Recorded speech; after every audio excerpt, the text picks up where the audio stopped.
Hello, hello. Hey, Fish. Happy Thursday. So, as much as it pains me to say this, yeah, I did not. Well, this isn't the part that pains me to say. I didn't do anything more after the stream yesterday. I was pretty tired out. I had a bunch of other things I needed to do.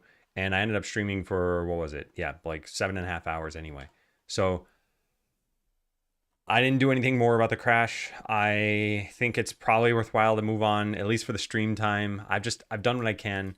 As a quick summary for anyone who hadn't seen, we had a crash that was caused by some combination of like Godot and Yarn Spinner, the dialogue library that we use. And in investigating it, it took like 20 hours or something, 16 to 20, something like that. 20 hours, I think, is probably closer to it. And changes to sort of unrelated files would alter the repro. So, like, something was going on that I didn't understand. If you had a line of code like this, or lines of code like this, and I don't, yeah, like let's say you had this, right? So this is going to be 16 at this point. Every line you change is going to directly modify this. So like if I cut this out now it's going to be 14. And if I cut this out, it's going to be 8. And if I cut this out, it's going to be 12. And you can see it impact the repro in like a direct, understandable way. But imagine if I change this and this became like 54 all of a sudden. You'd be like, okay, something's going on that I don't understand. And I don't know how much I'd need to understand to be able to repro this issue. And there are just too many variables at play. So yeah, I'm giving up on it. Hey, Leo. Hey, Deller. Hey, Chili. So we're going to move on to pruning this to-do list, which is kind of what I wanted to do originally. I'm going to put this somewhere else for now. And I want to file some notes on this stuff too. Yeah. Just a shame. Just a shame. All right, so notes from investigating the crash. I'm just going to copy paste these here. Just copy pasting in case I ever want to look back at them again. And then we need the today link there. All right. So I want to write some notes about this. I need to switch back to main. I don't know if we have changes over here. We have just the one. Yeah, this doesn't matter. All right, so get rid of that. We could push this branch. I mean, I might as well. And then just switch back to main. Just act like we never did anything. My branch is ahead by 4 commits. What did I do? Oh, yeah. I should push that eventually. All right, what other things can we write down here? So these are the character counts. I wanted to keep track of like how much are we getting through the list. Let's put this up here. All right, need to get this. Trying to get the repro to crash. Yep. Cool. So we're at day 9 out of 10 of stabilization. There's a lot of stuff. I mean, everything on my backlog is something I have not gotten to. And now we have 23 pages of stuff here, although a lot of it is due to the crash. So we're just gonna filter through this today. We're gonna try to do what we can. So I'm gonna copy actually all of this stuff to that stream of consciousness list. And then I want to file the notes on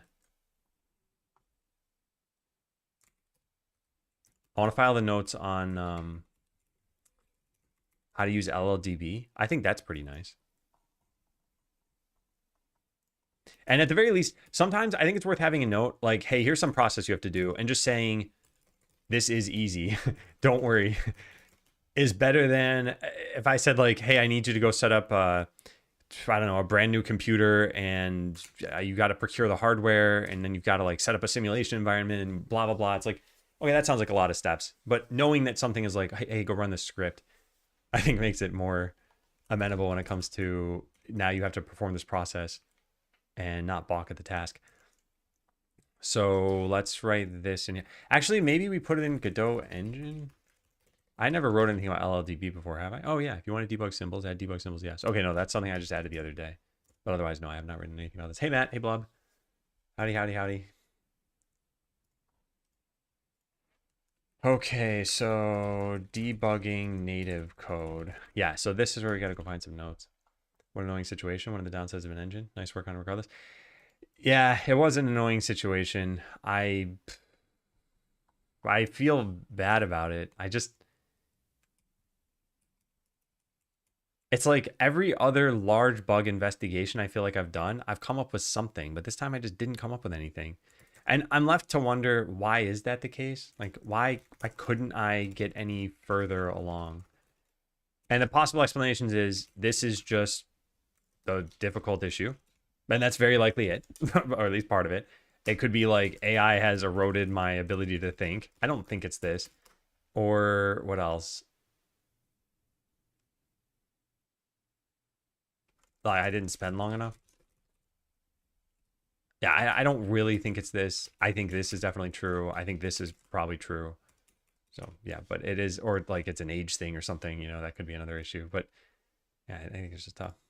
Hey Mario, can you debug one more time with VS Code? It might be able to catch the exception from inside the tasks that are not awaited. Why would it be able to without Rider being able to? That's an honest question, by the way. I would expect whatever VS Code could do, that Rider would also be able to do.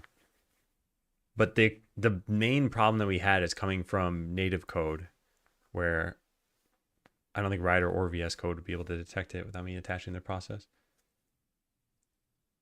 Arbitrary failure reasons. Yeah.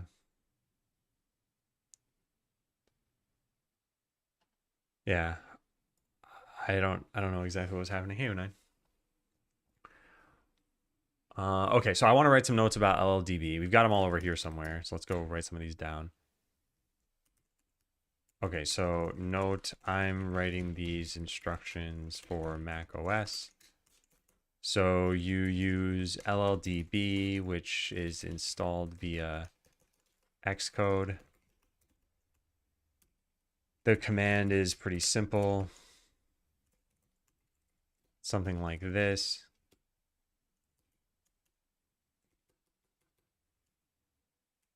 Path to your game. Yeah, there we go. Test now, and it is, but I don't have Rider to test there. And adds back. Oh yeah. Yeah, I think Rider could do it too. Like, plus I don't want to do any more investigation on stream, at least. I might take a look this afternoon. And even then, it's like I don't really have an idea or a strategy or something to go pursue. Like, let's say I try this and it just doesn't break in or doesn't tell me more information. It's like I'm not really sure where to go from there. Memory corruption, certain things that cause the memory to be corrupted, but it's not deterministic. One character change to fix it, man, that's crazy. Yeah, it's something along those lines, where it's the size of the binary, or it's how things are laid out, or it's the timing of something happening, or it's some other condition that I'm not aware of. One of the things that I was talking about yesterday that I think is kind of interesting to think about is, just imagine you have like a bug accumulator and you set it to 0. And every once in a while, somewhere in your code, it does something like this, or it does something like this. This is just a contrived example, right? And then you have code here saying if it's greater than 100, like throw a crazy error.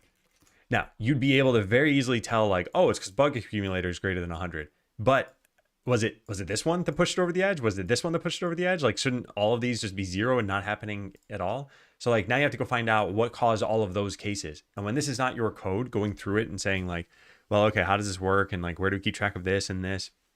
It's just really tough. So I don't know how else we'd make progress. Okay.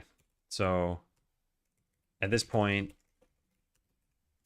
well, there are a lot of commands for LLDB, and AI is pretty good at telling you what to do and when.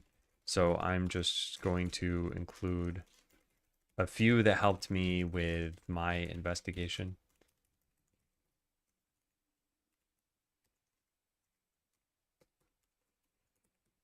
So this is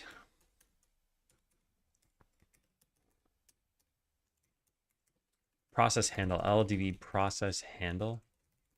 I want to see what these things do. Give you a list of all available signals and some default actions. Okay, so we're probably changing pass, stop, and notify. This is stop, notify, and pass. Yeah. Okay.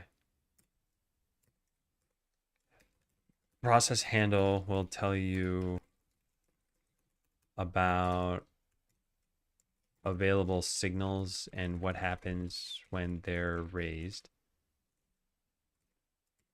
Dash S is whether to stop. Dash N is whether to notify. Dash P is whether to pass. I don't know what pass means in this case. Oh, it means it passes through to the underlying process. Yeah, let's do this and just put a reference here. Weak streak. Hey, TJ. 3 streams is good. Okay, so we got this. Now run or R. Is there like an LLDB reference? There is, of course. And there's a man page. Let's go look at the man page. This is for the command line arguments. Using it, I guess we have this sort of thing that we want to look at. And what I want in particular is the control flow. Maybe it's in tutorial.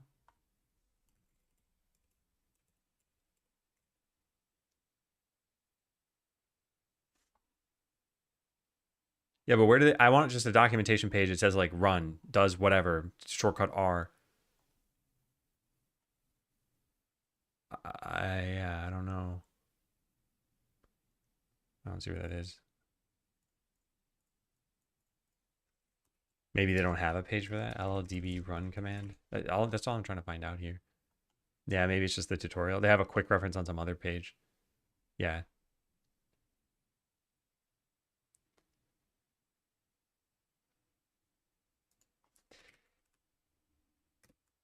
Yeah, maybe I just include this. Quick reference here.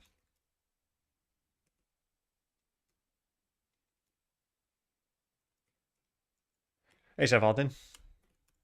Oh, yeah, that's the other thing. Grit week. I mean, I guess it took grit to do what I was doing, but I didn't stick with it through till the end. Man. Okay. So, yeah, setting breakpoints, running, etc. Maybe I don't need to write about all this stuff.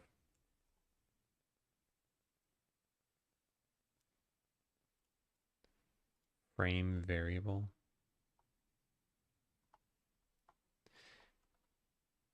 How do you evaluate things? I used some command yesterday to do this. I don't remember what it was. P. What is P short for over here? Show the value of variable name in current stack frame. But what does P stand for?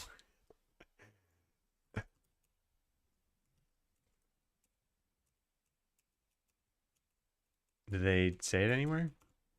Variable formatting?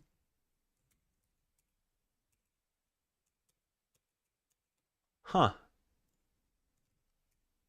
How do you find this? P command. Oh, it's the same as this? Oh, man. Yeah, that's very good to know, and I was typing out the long way. P or this.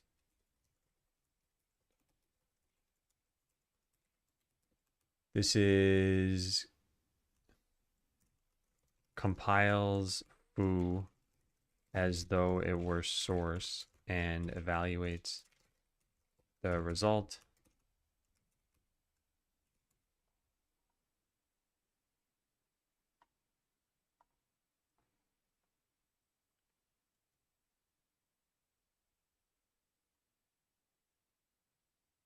Yeah, maybe we do something like this.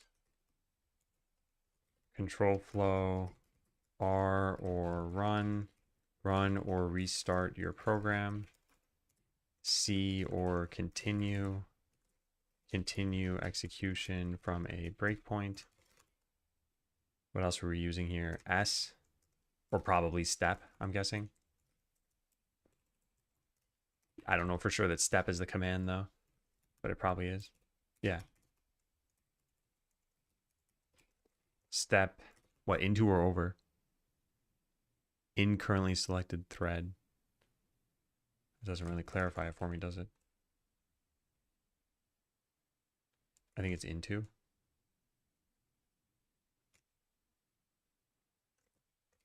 current thread. Okay, and then I have some stuff here.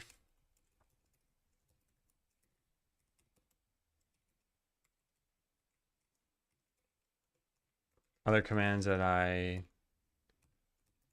thought were helpful, just as an example of syntax, not necessarily to explain each scenario. So this will be some like res slash, yeah, game slash or res slash source slash some script.cs.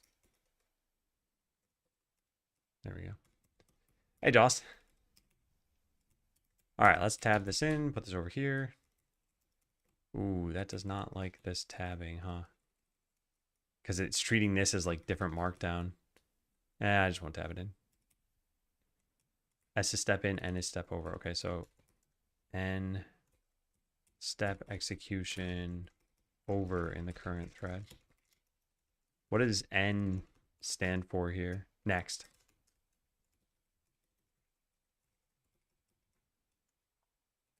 Yeah, any other little commands that I thought were helpful? I think that's mostly it. Oh, this stuff was pretty nice too. BT.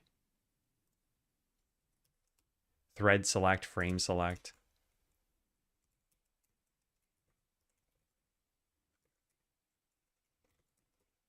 Choose certain thread slash frames in the stack.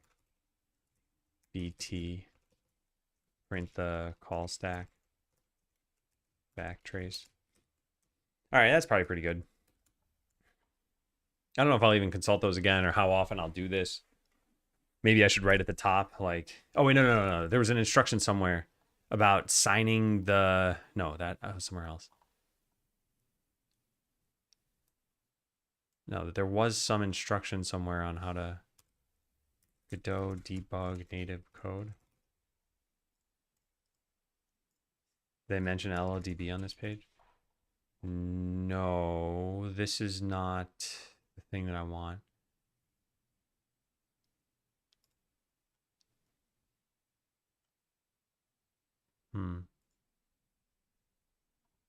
Is there a page on this?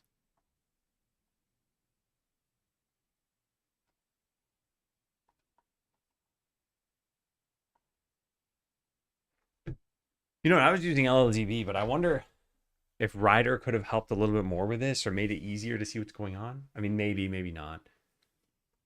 Hey, Phil. I just want to see if there was a page for like these instructions on Godot proper.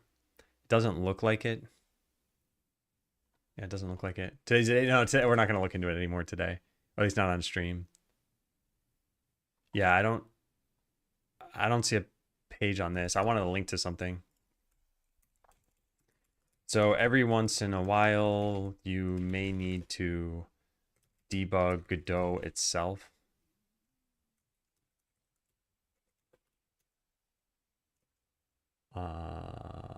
Yeah.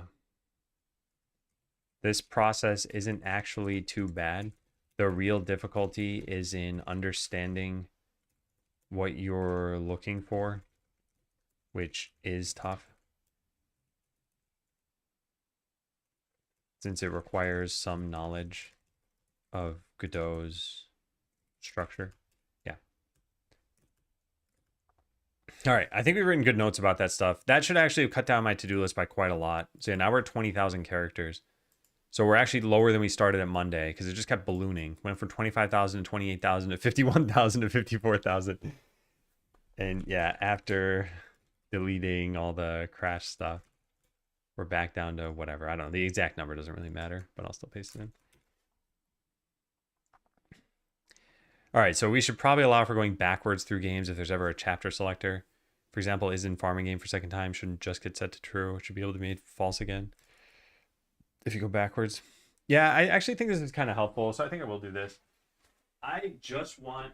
This is another one of those days where the goal is just make it to the end of the day. Whatever progress I get through, great.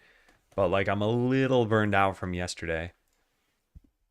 And I don't want to be burned out for next week because next week I want to start the new game and I'm very excited about that. All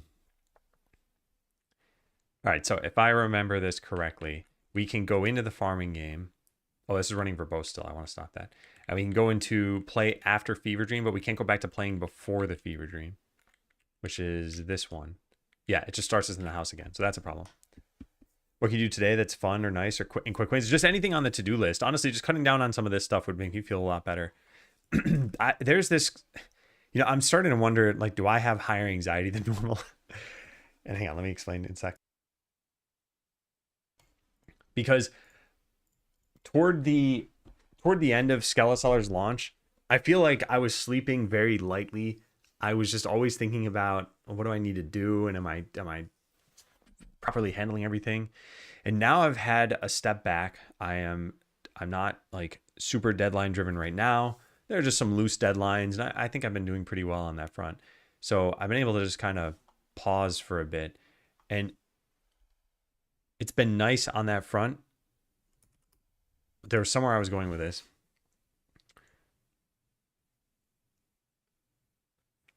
I lost my train of thought. Sorry.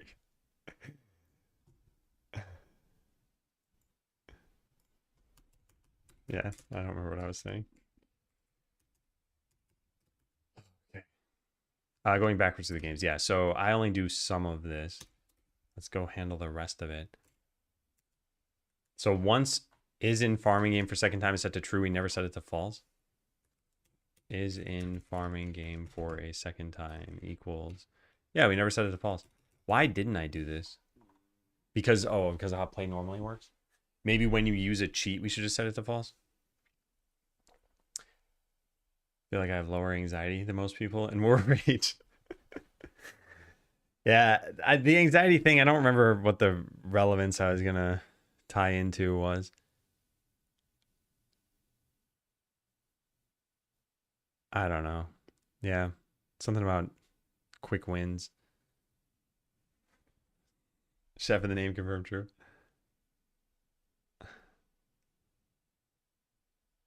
You could remind yourself you're still fully capable. Yeah, yeah. And I think that's good. I think I just need a little bit of time away from that particular problem. It's, yeah. I kind of summarized it yesterday that I think it's a mixture of like, kind of sucks to look into a problem that you didn't end up solving. It also kind of sucks when you spent the time doing this that you could have been doing other things that you know you have on your list. Oh, that's what I was going to talk about. Feeling overwhelmed by my to-do list.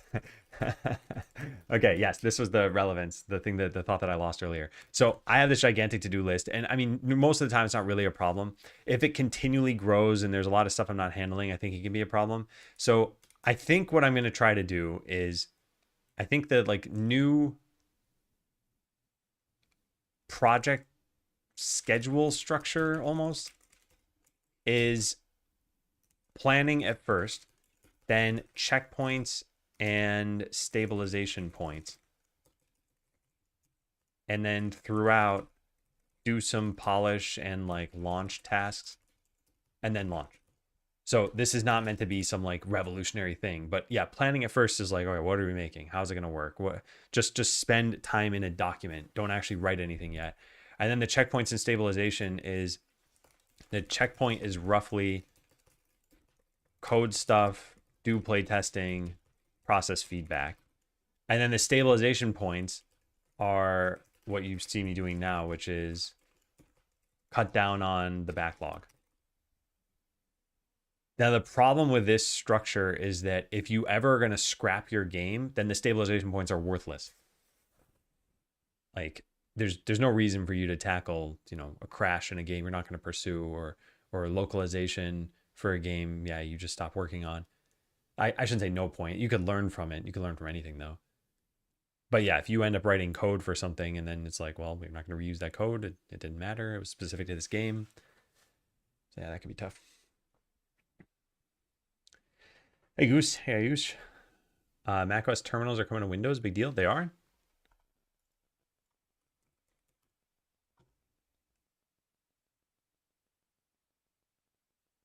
Wait, this does not. pop up anything on Google. What are you talking about? Yeah, what are you talking about? Anyways, you fail 100 times, simply mapped 100 dead ends so the path going forward would finally stand out. Yeah, I kind of like that way of looking at things because this is something I always was bothered by about a long time ago, which is you do a bug investigation, it takes you like 3 hours, you end up fixing one line of code, and you say, why didn't I find that sooner? And I think this is a bad way of looking at it. It was like you or anyone else might have needed to take 3 hours. You'll never know because you can never go back in time. But yeah, maybe there was no other path. You just need to understand enough. You need to test every other assumption. Sure, you might have gotten lucky and tested a different assumption first. But the best you can try to do is hone your investigation skills for the future. So I think looking at it like, well, that was the summation of the bug. The reason why I am finding it hard to grapple with this time is like I investigated and didn't fix the bug. So there's still a bug out there that might bug other people too. What have I missed? The very short story is I was investigating a crash in the last few days and I just didn't come up with a solution. No, the streak messages appear. Yeah, I see it. And probably other people in chat can see it too. It's process of solving tricky problems because perfection is impossible. Yeah. And eventually, hopefully you encounter enough of the tricky problems where the next tricky problem doesn't stump you as much. But not in stream chat above. Oh yeah, I think it's just certain messages show or don't show on the above stream chat. A lot of times because the way that the Twitch API works is they keep adding new events or new like types of messages, and whatever library someone happens to be using isn't updated for it. Now this one in particular is a website, so they might update for it, or maybe they have an option and I just don't have the option checked. Hey, Strong. So still no fix or reason for bug? Yeah. I'm just not gonna continue looking into it. All right, so I think we just go into farming cheats and just set this to false. Cheat restart with starting state. Can't we just set save system dot is in? What is going on? Do we not have a save system here? Is it lowercase save system? What? Doesn't subgame expose this? Protected save system. Why can't I access this? It thinks it's a class. Oh, there we go. That's weird. Yeah, what is this? Oh, it's static. Oh my god, I didn't realize. Okay. Yeah, we don't have a static reference here. Why is this static? It just shouldn't be. There. Problem solved. So this is inside of the game. We just change this to game dot easy. It doesn't. I hear more about Mac OS terminals coming to Windows. Yeah, maybe Ayush didn't hear us. What is this about? Or maybe they left. No, they're still in chat. I don't know. Well, worth it. Those 20 hours or so are not wasted. This is part of what we do. And looking back, you always learn something from debug session. Yeah, thanks. I am debating like this afternoon. Should I take one more look at it myself just off stream? Hey, Pickle, did they reply? I don't think they replied, but I also don't really expect them to because there's nothing much they can say. I don't know where the issue is.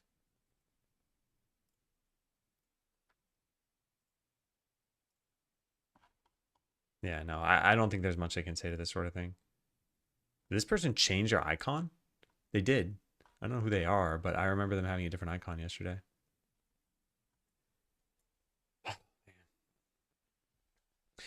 Yeah, if it weren't for the, I don't know. Yeah, I'll just stop talking about it. Okay, so let's go test this out again. So now we should be able to go into the farming game and then go back into like pre-dream state. So now we're in the pre-dream state. Now we're in the after dream state. Now we should be back in the pre-dream state. Yeah. And if I go from here over to here, so this does not trigger a cutscene, but this does. Yes. And then this puts me there. Yep. Okay. This looks like we're good. So now I can go to sleep, right? All right, nice. I like that. Okay, great. Sorry about the repro. Yeah, thanks, human puppet. Oh, what's this? Is inside tree is true? Where'd this come from?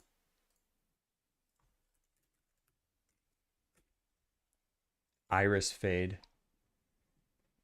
Oh, maybe I cut it out before it could continue. I don't know. This probably doesn't matter too much. Let's go take a look really quickly. Farming game 617, 614. And what's the problem here? Oh, not is inside tree is true. So we're trying to play this on something that doesn't have. Oh, we just don't delete the tween when this thing gets disposed. That might be the problem. Yeah, I might have cut it off. Let's go take a quick look. I might have cut it off while it was transitioning, which a player wouldn't be able to do. So this is a cheat only problem. But I don't remember what I actually did. So let's just go look at it again. I went to bed and I quit the game immediately. Okay, that's why. So, I mean, I guess technically a player could hit that, but it probably doesn't matter. Yeah.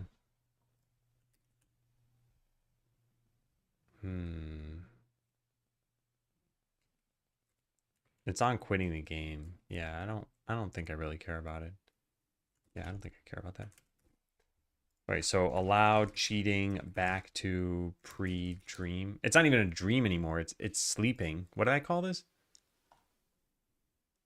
I just said is in farming game for second time. You're technically never in it a second time. You're just in it the first time all the time. Because it used to be that you go to a different game. Allow cheating. I'll just write backwards.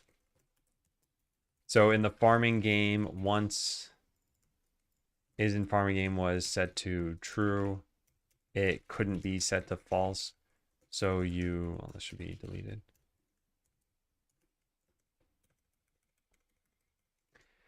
So you couldn't go back to the pre-dream state. Not that the dream is even in the game anymore. Yeah, there we go. And I think the diff for this should be pretty simple, right? Yeah, just no longer static, and now we call that. Yeah. Cool, cool, cool. View twice. Yeah. ATLB.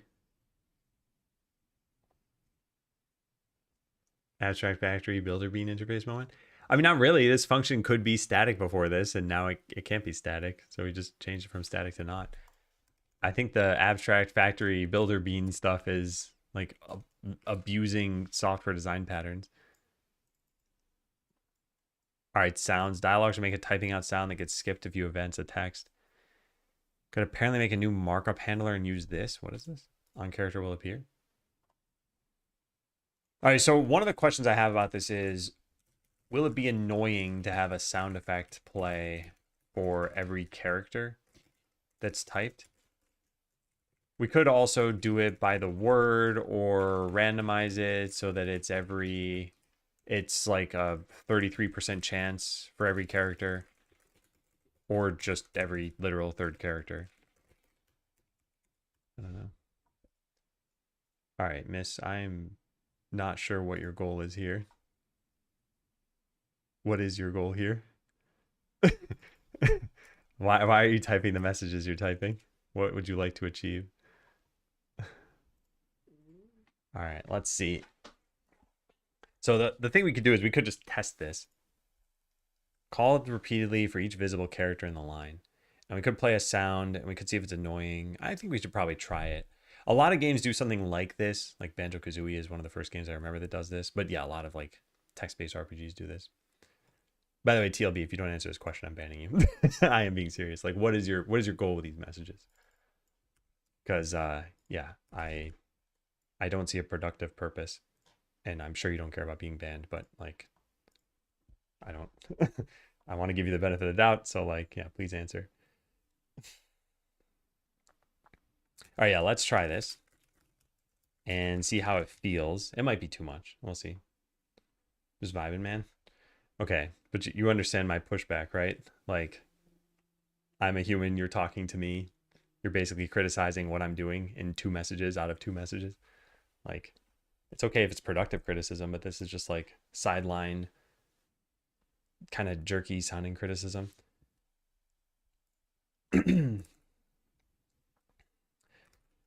All right, so where does this exist? In markup handler? Action markup handler. Okay, I do have these. So we could look into line presenter. No, I never made a custom line presenter. Well, I made this one. Oh, we can make a separate line presenter and just have it control sounds. Okay, that's kind of interesting. I wonder if we should do that though. Make a separate line presenter for this that just handles sounds. It probably shouldn't attenuate as the text is typed out. And maybe it should be based on the word. Yeah, sure thing, TLB. Yeah. That's why, like I said, I didn't just ban you outright. I just, yeah, I'm a person. Keep that in mind. Okay, so let's go add this. Let's just add this to the current one that I have it in. This is not the resting ground for this, though. So public async yarn task on character will appear. This should come from dialog presenter base. Character will appear. No, it doesn't exist here. Is it anywhere in the code base? It is here. All right, where do these things come from? Return. Actually, I don't need to return something, right? I could just do like a print hello.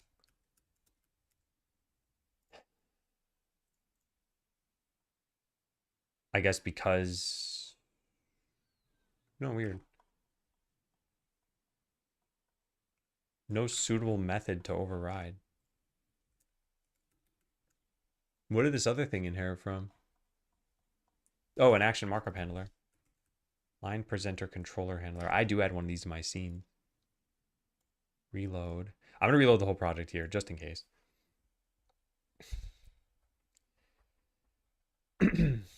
Who made this emoji? That was Quickie Joe. I tried to add in artist information where I can.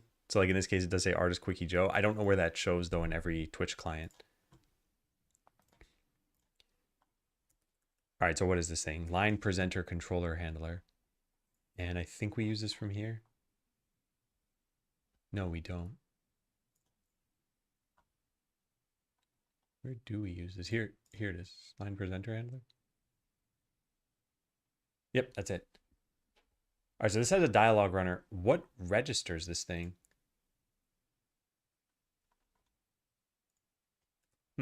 I don't know. Line presenter handler. It just has a script. Maybe they register themselves? They don't. Is there a purpose to this? Oh, hey, Tim Bears. Yeah, things are going well. I think it's just a little bit for me to grapple with giving up on the crash. But yeah, otherwise things are going well. Line presenter controller handler. I am still confused as to where we use this. Nothing refers to this. Advances a dialog and allows choosing options via a joypad. Huh. I mean, I know this code is working. And presumably if I click this, we'll actually run into this here, right? Error. Yeah, I never finished writing this. Let's go cut that out. And let's also advance directly to the farming game. And play normally is good because I want there to be a dialogue here. In fact, I think this will get hit very quickly. So yeah, it should be right here, right? We just press a button. Yeah. Yeah, so what's invoking this?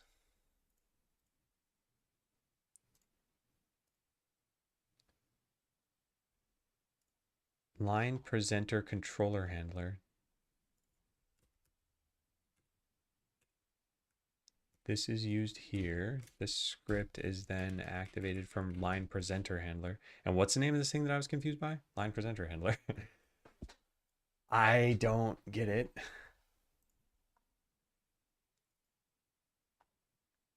Huh. Yeah, I don't get where this thing got registered. Starship Z Shell Homebrew coming to Windows.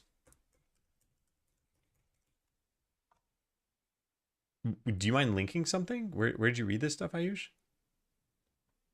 You just link to like a news post or something like that? Because I just searched for homebrew on Windows. I don't see anything here. I mean, it might be a PR or something like that. Hey, Boolean. Um, yeah, weird. I'm confused by this. What is responsible for this thing actually working? Unless it is a parent class here that knows how to handle this. No, this is just completely abstract. And it's partial with a node, yeah. Strange. Yeah, strange. Unless I register this myself. Although I would see that if I did that, right? No, yeah, it's only here. I'm so confused.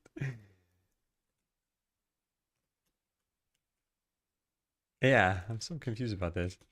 Is line presenter handler somewhere? No. Oh, wait, here it is. Where's this? Line presenter has it? How did I not see this? I thought I looked at this. Oh my God, it's down here in this box. Okay, okay, okay. This makes sense. This makes total sense. Yeah, I just missed it. I was like, this can't just exist and work. It's got to be referenced from somewhere. All right, great. So, I could modify this. Where's that code that I commented out? Here it is. This is not an action markup handler. Yeah, this needs to move. So we'll revert this file and then go into line presenter controller handler. Got it. So there's on character will appear. We're already actually using this. We could just print this out. I want to figure out what character will appear. Hey, Savannah. Thank you. Seems to have some information. Looks like it's coming out of build 2026, so pretty fresh news.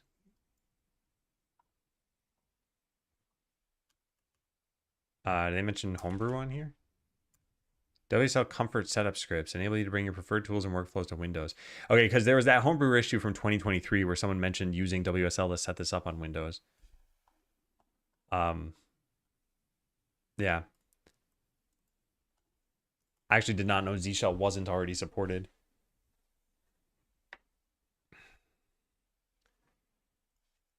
But yeah, I think that sort of thing is probably nice. I always felt like WSL was just a little ergonomic negative bump.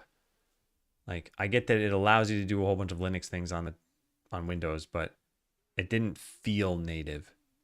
It felt like I had to partition what I was doing into, is it going to be a Linux like workflow or is it going to be a Windows like workflow?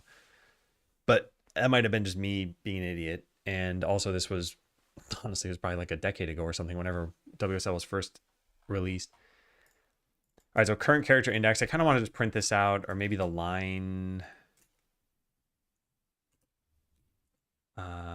character will appear line dot what text. I don't think you can really do things this way for other languages. We can't just access this character. It probably knows the character itself, but all I really care about is having it make a sound every once in a while. So anyway, let's try this out.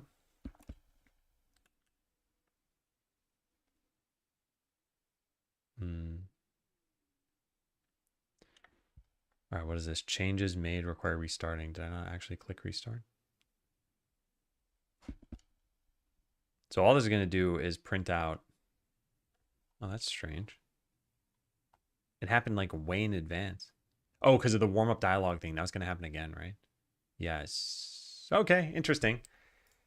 All right, so we needed to play a sound, but only when we actually intended for this thing to work. So that's another problem that I hadn't thought of, which is, yeah, this is still something we should do. We don't want it to play a sound when we're warming up the dialogue runner. and we need something that can actually play sounds.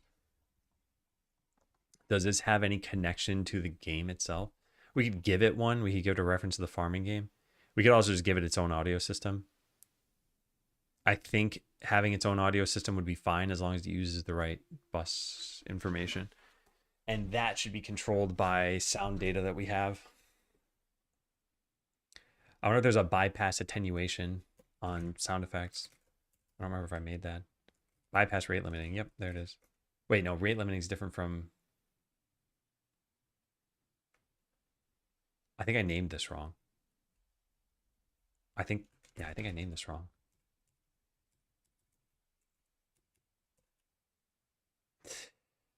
Yes, I did. All right, so I'll write myself a note to do that afterward.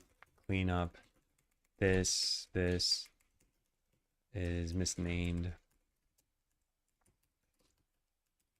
All right, let's go add in some kind of audio stream player. Actually, I could just get it from the farming game, right? I could even just link it directly from here. We have the farming game right there. Yeah, I could export the farming game. I kind of want to just test this and see how it even feels. So yeah, let's go do that. Export private farming game. We won't have access to the audio system though, right? Because this is protected. Yeah. But we have a play sound function if I'm not mistaken. We do, although this is private, so we need a listener for this, but this doesn't handle the rate limiting stuff I need. Hey, Method. Crazy morning on my end. What's been happening? Because, yeah, it is nice to just kind of take a beat.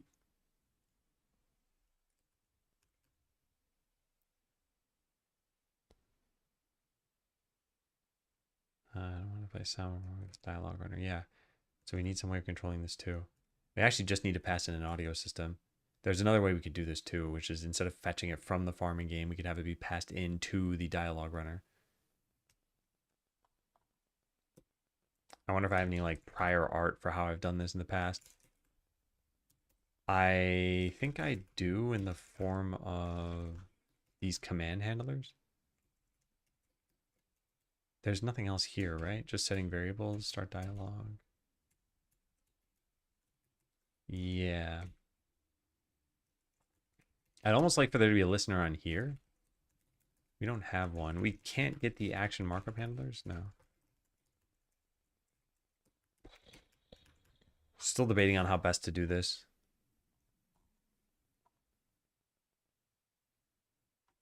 Wait. Something plays sounds. What am I talking about?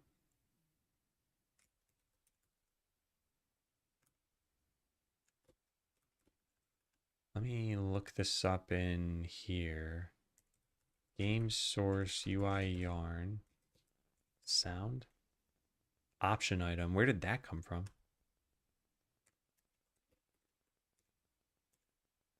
How is it playing sound? Audio system. Yeah, where to get an audio system from?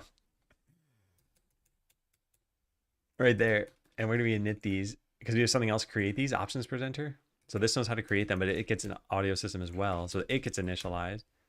And it gets initialized from here. Interesting. Oh, okay. Yeah. So I see. We could do the same thing then. We do have prior art. Company finally dropped the ball on AI tools, cut Codex and Claude, and relying solely on Copilot while also implementing hard token limits. Most of my offshore team is dying currently. Wow. With the dying as a direct result of AI usage, as in like AI was announced as allowed and now they're already like fearing for their jobs. It seems like a very quick timeline for that stuff. But I don't know, maybe they see the writing on the wall. Copilot got so expensive. You know, I stopped using Copilot like right before they announced all this stuff. Copilot billing totally changed. And now, yeah, what do they have here? You get like credits and there's a certain number of credits you get. And yeah, I don't know what this all turns into in terms of usage. Excuse me. Anyway, I'm sorry to hear about that method. I think this sort of thing can be really disruptive. You know, part of me wonders, like, what if there was, I don't know, like, what if we got like light speed cars somehow? They were perfectly safe and they just pretty much got to their destination instantaneously. Or let's not even say that. Let's say it was just teleportation gets invented. It's perfectly safe. It's cheap. Like this would probably put a ton of people out of jobs. And yet you'd never be able to stop people from using teleportation unless one of these things wasn't true. If it wasn't safe or wasn't cheap. But if it's safe and cheap and people are, yeah, people are going to use it, I guess. And one day I use 20% of my monthly limit. Yeah. Yeah, Copilot was pretty good for all the time I was using it. I didn't even really use the premium request. I was just using it for smart autocomplete and I was still happy with it. And I guess it still does that. I think it was slightly better than what JetBrains has. And I actually wonder if there's some way for me to plug in codecs for the smart autocomplete part. Because I'd like it to be a little bit smarter. Maybe we should look into that too. Figure out how to make JetBrains a smart autocomplete slightly better. Can I use codecs for it? Can I have it use the cloud if it isn't already? Do we know that it's safe? No, so I can't. I mean, the safe and cheap part, at least for this, is, you know, arguable. And it depends on the context too. Like safe for coding, I would say you still need to review everything. But assuming you're reviewing it, I mean, I don't see how it could really cause harm. You're filtering it through your own point of view and your own knowledge, as opposed to someone who is unknowledgeable, let's say using it for therapy and it's telling you something actively harmful. Then yes, it's not safe in that context. And then cheap is in the eye of the beholder. Some companies are willing to spend lots of money. Just looking for now. See you next month. All right. Yeah. Thank you, Leap Year Girl. Happy 14 months. And hope you're doing well. JetBrains Copilot team is so good, though. Huh. Yeah. Interesting. Too bad I don't have Copilot anymore. Well, I could sign up. Yeah, anyway, the reason I brought up teleportation is, I mean, we've had leaps and bounds of technological shifts throughout history, and at any given point, most businesses got on board with them, and then yes, jobs changed. And going from horses to cars, and going from not having electricity to electricity, and having a steam engine, and I mean, at any of these points in time, it's like it revolutionized what labor meant in certain sectors. How's the crash? Not great. Yeah, I just gave up for now. Sad to lose it. Moved on to terminal harnesses. Yeah. Hurt my toe. I'm holding a mini pity party for myself. I'm sorry to hear that. I hope it isn't serious. The mini pity party is funny though. All right, so the way we did this over here is that we got a reference to, in our case, what, line presenter handler? Yeah, this. So line presenter handler. And this does need to be I don't think it has that name though. It's line presenter controller handler. And then we need an init function over there. And then we save off the audio system, and then go make a field for it and suppress this, put this below ready, because that's where I like to have it. And then we can just call a function on here. Yeah, character will appear. We just do audio system.play sound. Now we need a sound ID. Don't we have like the architect talking? Yeah, it's the spooky sounds. I'm still going to try this. And then we want this to not happen when we're warming up the dialogue. So why is this red? Oh, because of this? I don't care about this. All right, so that's good. Now we go into dialogue runner. Or not dialogue runner, what am I talking about? Farming game. And we turn this off for a second. So we need some like public bool suppress audio. Get set equals true. And if we're not suppressing it, so if suppress audio, return.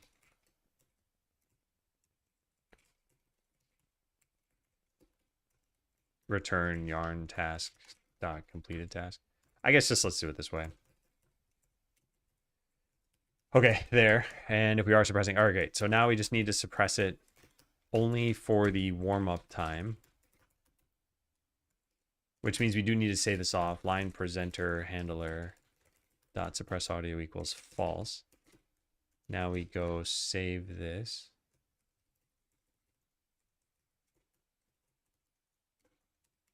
Good. And good. Okay, let's try it. Hey, Worka, how you doing? I've watched 4 streams. You've ignored 96 of them then. Thank you for the 100 stream streak. What happened there? Huh, that's strange. I don't know how I ended up typing a T for that. Oh, you know, fixing bugs, getting ready for launch. That's still, it's, you know, it's always exciting being in the pre-launch phase, and it's also mind-numbing. So I wish you luck. It's going well. I mean, I was focusing on a crash for a while. Hang on, wait, I want to listen to this. It doesn't work. I was focusing on a crash for a while that I ended up just giving up on, which feels bad. But such is life. Can't find everything.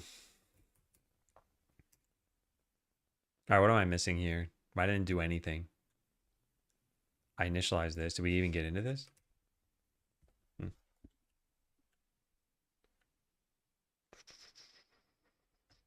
Right, this gets hit all at once, and this should be false. Yeah, good. So that's all fine. Now we click this again, and I need audio to be playing. Let's speed this up. Yeah, nothing starts, but also nothing prints out. Can I, like, not have this over here?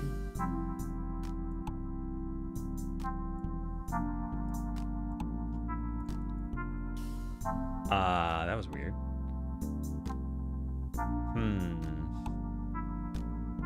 Yeah, Very strange. Oh, you know what happened? I bet it deleted the dialogue runner from here. It didn't, actually.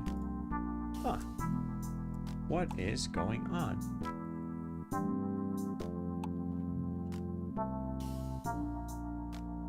Unique name and owner. Huh, strange. Yeah, I don't see what happened. No, it did delete the dialogue runner. Okay, well, that's the problem. It's up there. Now it's fixed. Crash is related with the controller. It's hard to know. The problem with the crash is that I was changing seemingly unrelated code and it was causing a problem. So there was not a one-to-one mapping of like code change to the crash happening or not happening. So there's some obfuscation layer that made it very, very difficult to know. Also, hey, ABC.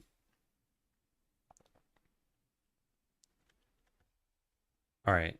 I think we're good now. Let's try this again. Or try using Claude Code. Not Claude Code, but I did use Claude. I just used the desktop app. But for this, I don't have a Claude subscription right now, so I used Codex and it couldn't help. Now, why is this still happening? Did I not change this? Maybe I need to reload this. I don't know if that in particular mattered. Might have noticed that there was no change in the C# files. Okay, what is going on? Something changed in this scene.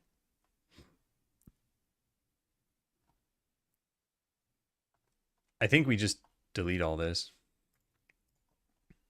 I think it's just rearranging stuff, but like none of that should have changed. All right, so now what do we have? Even this I don't want.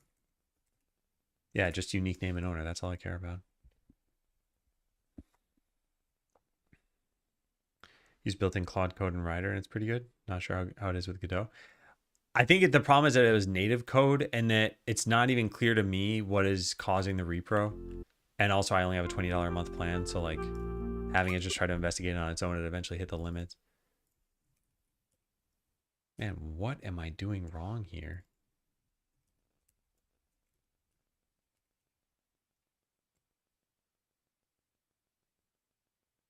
What am I doing wrong? I don't see how I could have even broken this. All right, let's back up a step. Let's do some sanity testing right now. I'm just going to run this again. We have no changes now. If this dialogue doesn't show up, we have a problem.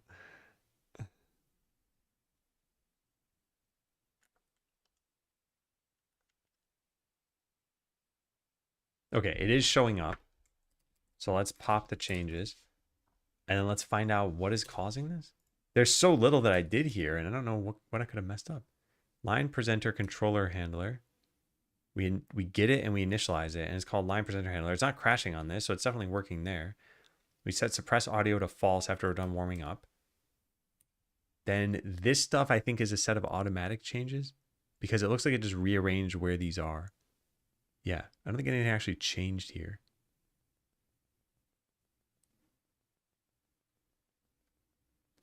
Where were the old event handlers? There it is, line presenter handler. Yeah, that looks correct. Oh, maybe because the name changed? Oh, that might be it. I definitely didn't expect that. Why can't I open Godot? Oh, it's stuck? Well, let's just close it then.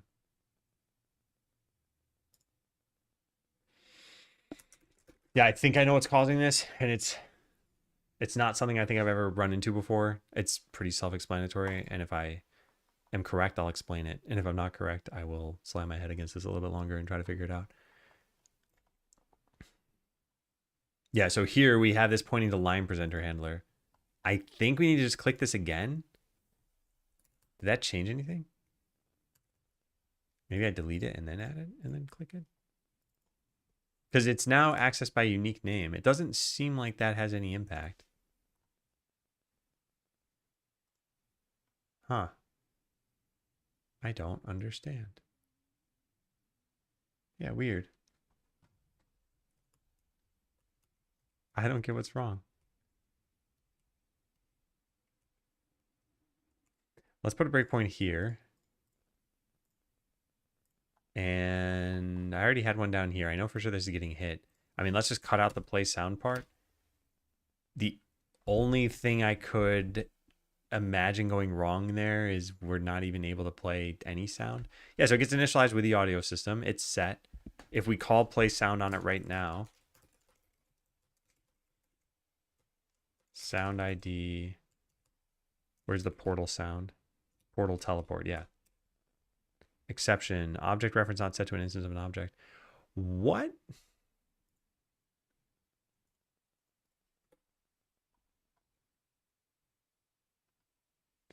Maybe this wasn't added to the... What? No, that doesn't make any sense. Do we have an audio system in here? No, we don't. Oh, maybe that's the problem? I initialize this the same way I do for the other thing, though, too. Audio system. Initialized here, and then we take the audio system and we put it into the line presenter handler. One line too early? Oh, I just in my breakpoint? Yeah, I see. I need to just click this button. There, so now when I hit play, it should play a sound. It might have, but I have it muted. So there's no way to know if that worked.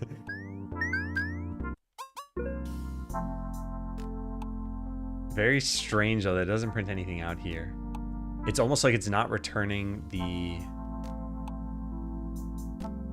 completed task. I'm going to just delete this.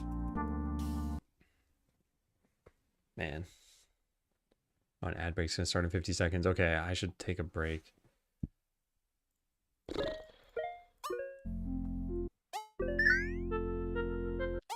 Yeah, I don't know. All right, I'll take a break. I'll come back. This is not going to take nearly as long as a crash took to investigate. All right, is it jump time? It's jump time.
Hello, hello. Hey, Athletics. Hey, I think I didn't say I had a Laxton earlier and a Pressel, and I think that's everybody. All right, close the game. So, yeah. Oh, take care, Pressel. Close the game. There we go. All right, so we left off here, and I couldn't figure out why. Let me take a look at this again. I couldn't figure out why I initialized this correctly. We said suppress audio. This part should be fine. I think it's got to be a scene change here, but I'm not sure. And then I set this, and I do nothing. What? This is the only thing I could think of. And I don't see anything wrong here. All it did is rearrange all the lines. Node paths. Yeah. I don't get why this wouldn't show up anymore. Huh.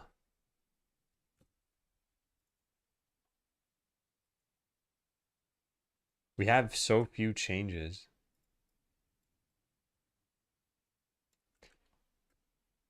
Let me try turning this off for a sec. Yeah.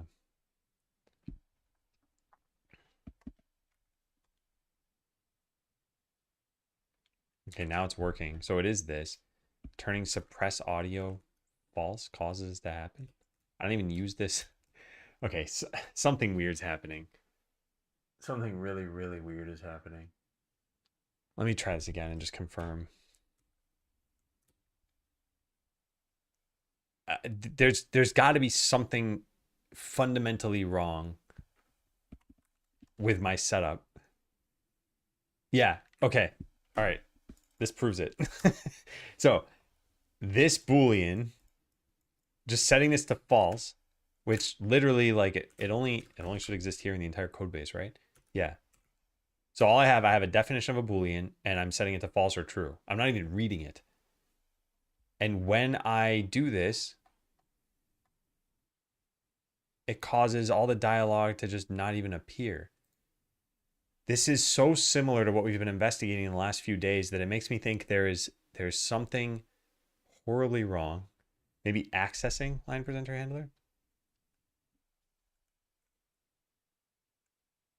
Let's put a breakpoint here. Yeah, let's put a breakpoint here.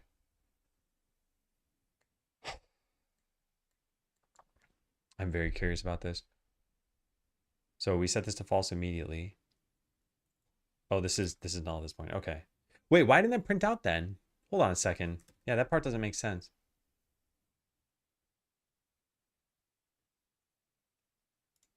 Very bizarre. It should print an exception when we're trying to do this. The fact that it isn't now makes me wonder if we've been hiding an exception this entire time for a crash. It wouldn't happen though through the command line, would it? But maybe there's something about how we're running this. So we're trying to access something on null. I mean, let me just test this here, right? Let's maybe because it's in an async thing that's what's happening. Oh God, this changes everything. This is a very basic assumption I was making that I did not. All right, let's try something. Let's try string question mark foo equals null foo dot to lower. Yeah, let's just do that. So if I run this code, we know for sure this should not work. And it should print an exception saying that it's null. It doesn't print anything. Let me test this really fast. Let's run this on C# Playground. Is the controller connected? Yeah, the controller's connected. All right, this is on .NET 10. We're just going to do this and hit run. And sure enough, unhandled exception. Do you await this method? We don't await this method, but it's still running. It just doesn't print anywhere. I think that comes from somewhere over here. No. Is this just how tasks work? C# task throwing exception not printing anywhere?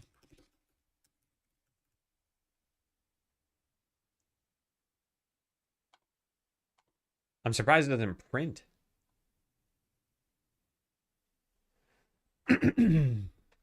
It'll silently get swallowed. Yeah, this is... If you don't await it, the exception will get lost. Okay. Yeah, this is very important. This is very, very important. And this might change the entire crash investigation I was doing.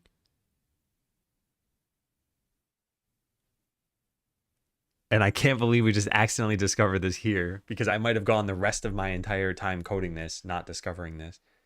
I did not know this. So this is like super important information. If you don't await a task, any exception thrown from that task won't be printed.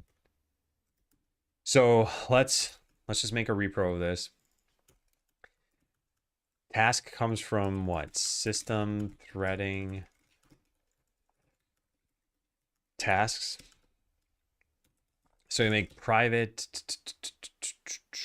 async task throws exception or hits exception, I guess. And then we do this. And then we do this. And then we need to wait for some amount of time. System.threading.thread sleep 5,000. And then print quitting. Code is beyond the exception. So this will never get hit. And what am I doing? G.print. So this will be console.write line.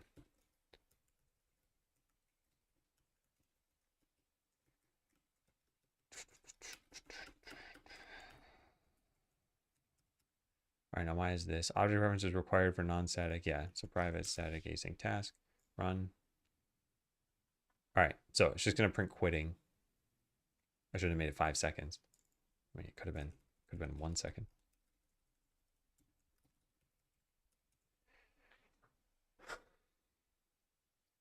Global unhandled exception handler to catch it, specifically for this type of thing.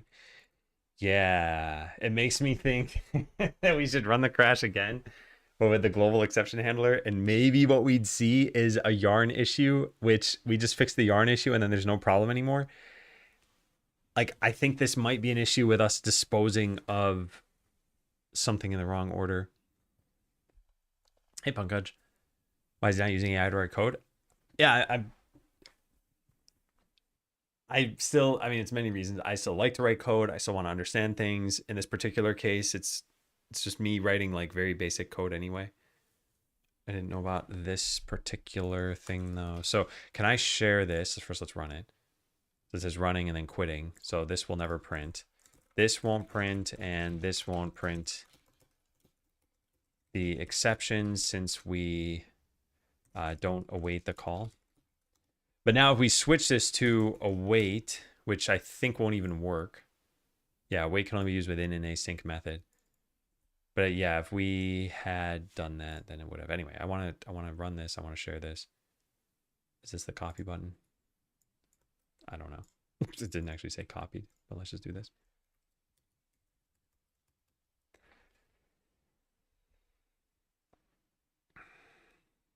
You bored IT guy? Okay, so this might change everything. Global exception handler will not always catch it. Still, I mean, I could be awaiting these. I didn't even know this was a consideration. And I need to consider this. I mean, let's finish the task I was doing first. Let's do that. Yeah, because this is very easy to work around. Instead of warming this up from ready, we warm it up from init. Yeah. Right here. Let me do this. And now we should hear audio when it types out text. It might be annoying. It might be too loud. I don't know what, but we should at least hear it.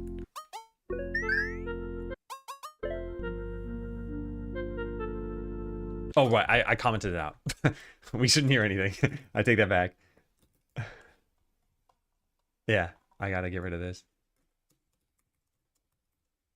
Okay, there. All right, now we should hear audio. Let's try it.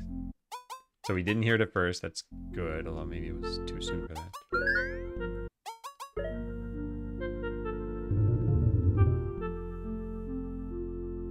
I like that.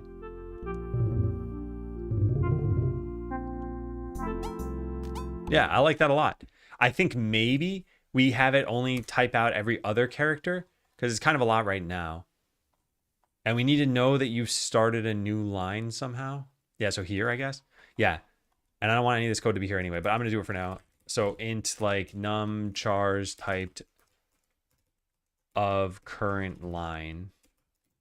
So when you start a new line, we set this to 0. And then when you go to play a sound, we do this plus plus. And then if this %2 equals 0, then yeah, play a sound. So now it's only every other time.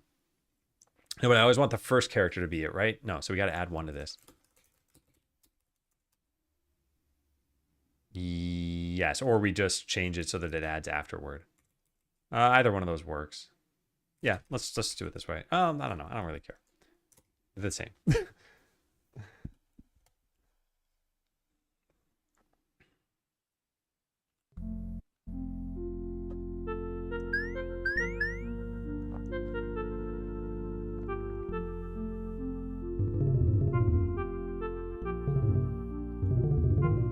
Yeah, that sounds better. Now, what about once every third character? I like 2, so we know that 2 sounds pretty good. But does 3 sound too sparse?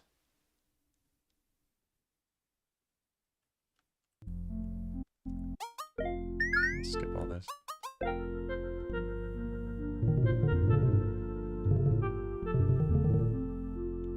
Oh, 3 sounds pretty good. Okay. So 2 and 3 are both fine. Now let's try 4. I just want to see, like, at what point does it sound like, oh, yeah, it's kind of like they're talking, you know? It's already sort of there, I guess.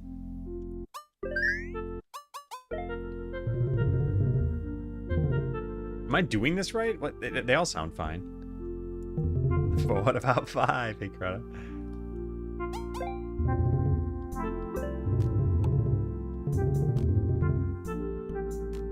Yeah, can we go extreme like 20? Yeah, let's set this to 10. Maybe this is resetting it or something. And thanks, Karada. Oh, hey, Sarah, honest. Sorry, I missed your message on YouTube. Yeah, just a minute ago. Yeah, welcome in. 4 sounded good. Yeah, I wanna try with this. Let's see. I don't think it'll sound better. I just want to see what it sounds like.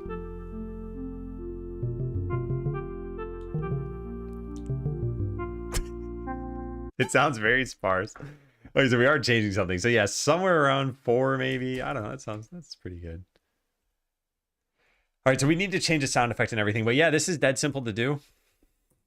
Yeah. So we don't need this here. So I would check this in. But I want to put this in a different markup handler, something that has the audio. Yeah. Yeah, Wix, those are the kinds of things I would never apply because they make the code less readable. So now you need to put a comment saying, here's what this is doing, because most developers aren't going to know. And yeah, it's for a micro optimization. And it's something that the compiler could do. If it sees that you're doing this, it could change it for you. I mean, it might not, but yeah. All right, so let's clean this up. I want to make another handler for just audio, I guess. So let's go add it. Where even is this? It's a child of line presenter. I can't tell. I think so. Yes, it is. No, wait. Yes, it is. All right, so this is line presenter handler. We're going to rename this to controller handler, which is going to break everything. Controller handler. Or maybe it knows. Did this work? Oh, it does now. Okay, cool. All right, so now we need another one of these. So add another control. I'm going to call this line presenter audio handler. Oh, wait a second, though. I didn't think about this. We need to know who's talking, because presumably they'd sound different. And we don't know the current yarn node, do we? How do we get that? Is there a public override? There was node start. There's a delegate for this. In yarn. Where is this? No, that doesn't help me. Man, we need to know based on like their English names too. And there might be some text that gets printed out that doesn't have a name associated with it.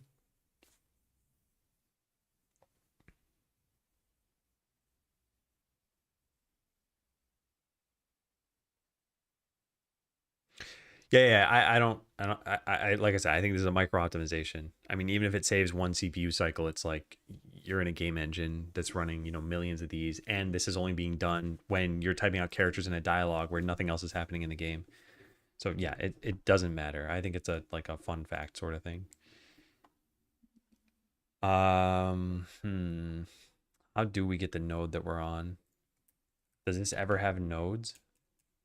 No, just Godot nodes, not yarn nodes. But maybe markup parse result has the node? No. It has attributes though. What are the attributes? No, this doesn't help. How would we get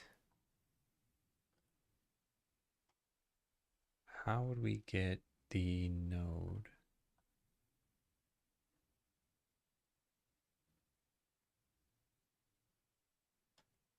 Tend to be used in situations where you require a node version of the interfaces.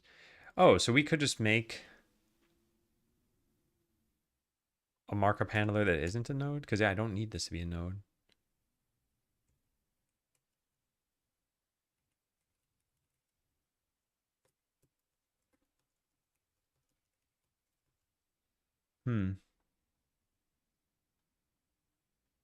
These are all nodes, right? I guess I don't care about that. Pause event processor. Okay, here we go. This is not a node. That is another change.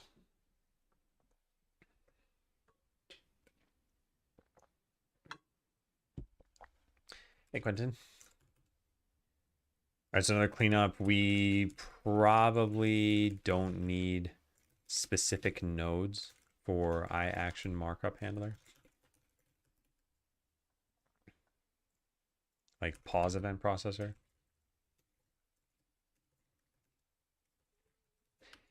Right, I do this so that I can initialize it, but we could just create it from the script. So yeah, I don't think this is necessary. There's another cleanup thing I'd want to do. But wait, I still haven't figured out how to get this node. I know there's an on node start, and I know I read it inside of this. Yeah, so where does this come from? Dialogue presenters now have it. So what is a dialogue presenter in our case?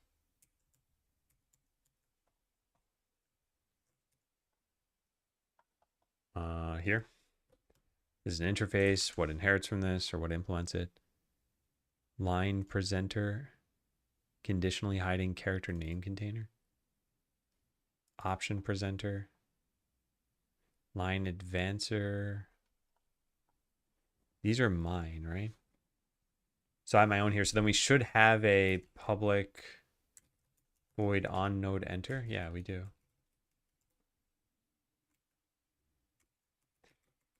Yeah, this would let us tell our audio controller,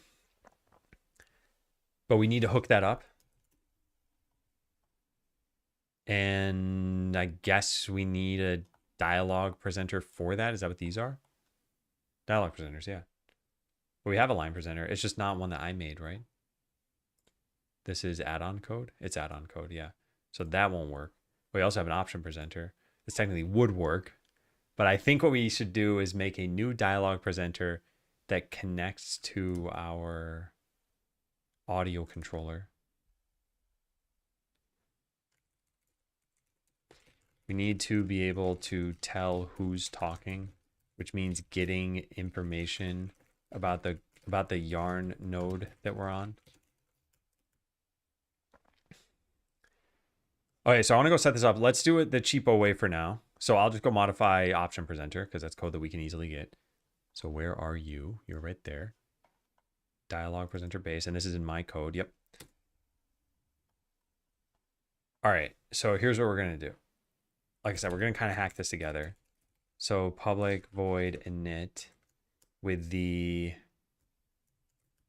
wait, I never made the other class, did I? No, I did not. Okay, let's go do that. So add class, we're gonna call this line presenter audio handler.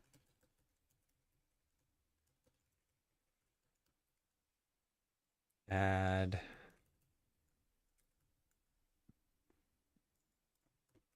copy all this over there. This is audio. Handles playing talking sounds while dialogue is being typed out. Morning, David. Hello. All right, so now we get rid of all the stuff from over here. Controller handler, we probably just revert this whole file. Yeah. Then we go back to our audio handler. And we delete the stuff that we don't need from here. Display complete. What was this even for? I don't need this. I don't need this. I don't need this, so we just don't even override it. We do need the audio system. We don't need this. Throw if null dialog runner. I guess. I mean, we don't even access the dialog runner. Does this need it at all? No, I don't think so. Yeah, let's delete that. Delete this. All right, so we should just have audio code here now, right? Yes, great.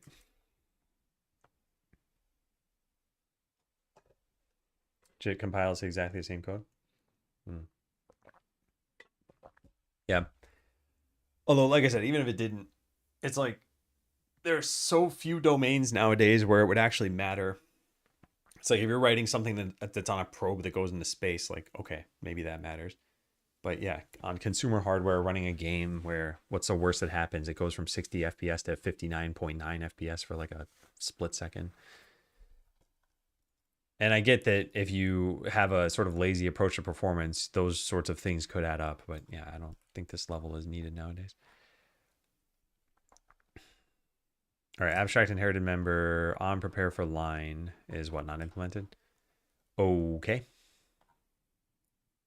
We'll override it and we will set it to nothing. And then it's probably going to complain about another one of these because I didn't realize these were all abstract.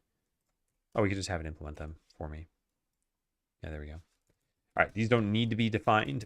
They can stay empty. Cool. All right, so the class works. We don't have the script assigned. We're going to go assign it. And then we need to initialize it. So now we don't need the controller. Well, actually, maybe we do. I don't know. I don't think we do. Now line presenter needs to add this, the audio handler. That didn't work for some reason. What, I need to double click this? What's going on right now? It's not assigning it.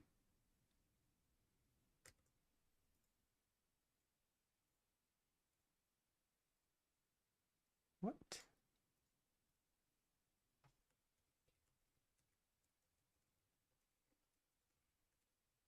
Huh, it's not even letting me type it out. I've never seen that before. I'm going to reload the project. It's the right type.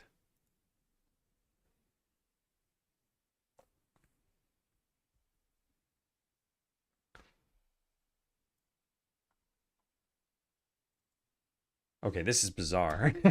Is this a display issue? Is it actually modifying the scene and it's just not telling me that it is?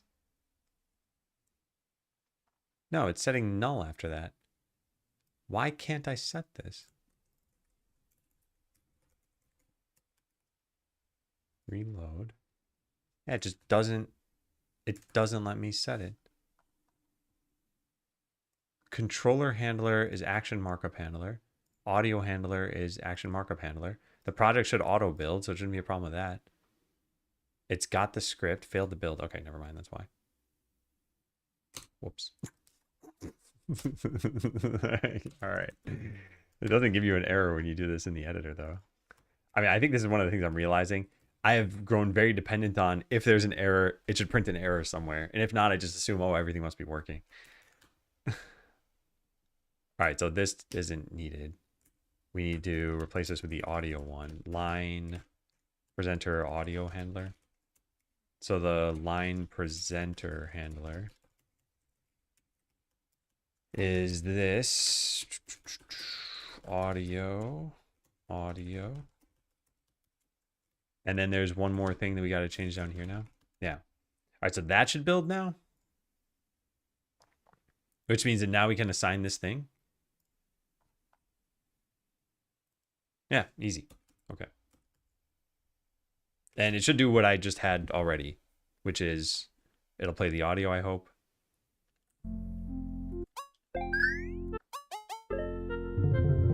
Yeah. Okay. Then what we're gonna go do is we're gonna change the options presenter to just temporarily have an init here that takes in the audio presenter. What do I call it? Audio handler. There it is. And there. Perfect. And the reason we're going to do this is so that when the node changes, we can update this thing. So go create the field, set this to null or null forgiving. And then we got to find on node enter and possibly on node exit. So this is just a node name. We need to somehow go from the name to figuring out the speaker. I think line presenter has that code. Speaker, what do they call it? It's not speaker apparently. Or maybe it is speaker and I'm in the wrong file. No, it's not speaker. Text without character name. Yeah, how do you get this? Line, what is line? Localized line. I need the localized line then. Why can't we get that from here? We just have markup parse result. And line doesn't have some way to get that, does it? No, it's just text and attributes. I need the localized version of this.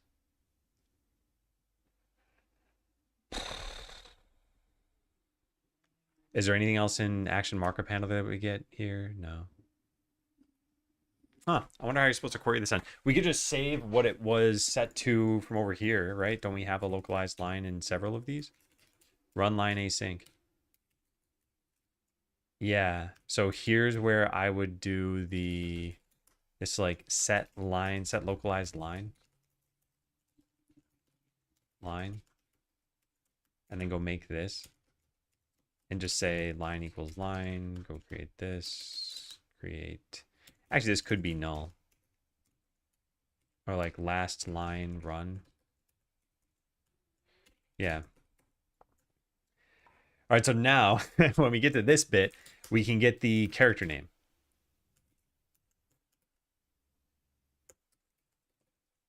So let's just print that out. Character name plus this. All right, now we're missing something here. What is it? We're missing the initializer for this. Yes, we're missing the initializer for this. And that's something that this would do. But we need the options presenter, which we don't ever get. Oh, no, we do get it right there. Options presenter. Oh, wait, we already had it in init. What am I doing? Oh, we have two init functions now? Yes, whoops. Okay, well, let's just lump this in with the other one. I'll just copy paste the whole thing. All right, there and there and there. Okay, back to this. So we initialize it with this and the line presenter audio handler. Make sure that that's after we've gotten the node. And now everything should just work. And we don't need this. So it's going to print the character name. It won't do anything based on the character name yet. But it should print tutorial man or player for each line. And it's going to do this during the warm-up. So it says character name tutorial man because it's every character we're doing this for, which I probably shouldn't have done. But yeah, so tutorial man, great. Now I click and it's going to say player a bunch of times. Yep, great. Now I click again. And then I don't know what it's going to do for this one. Oh, this is just a choice, so it doesn't do anything. So I say no, tutorial man still. Do you need help? It's just tutorial man talking. So now this doesn't matter. So if we skip this and we go into town, and then talk to one of these characters, it should say NPC number 1 and NPC number 2. Yep. And what about this? Yep. And then sidekick should talk to me, and it should say sidekick. Perfect. So do all of these have a speaker? And if there is no speaker, we could still have it play a sound. It just wouldn't have a personality, I guess. All right, yeah, this is all working. This sounds pretty good. So now what we would do, and this is where I'd like to have more control over the audio. Although some of this is a creative decision, and I'm not totally sure what I want to do just yet. But we have this min pitch and max pitch. It'd be kind of nice to have just like a generic talking sound, and each character just has a pitch range and maybe like a speed range or something like that. We could have it play different sounds too. We could control all of that stuff. Just, I don't know how many characters are going to be in the game, and I don't think I want to define sounds for all of them. I guess I kind of have to. Integrate 11 Labs voiceovers in real time. I was debating on having some like text-to-speech AI model for some of this. But I don't know if people would actually enable that. What did they expect you to do for this? So this seems like this would be a pretty common problem. Yarn spinner, dialogue, play, sound with. No, yeah, you can never really have a sound associated with this. With text? I don't know. Voiceover, yeah, here. How do they do this? I know they have some like specific system for this.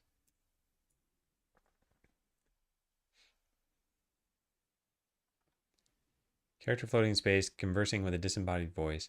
Main character's dialogue includes synchronized audio that drives lip movement animations.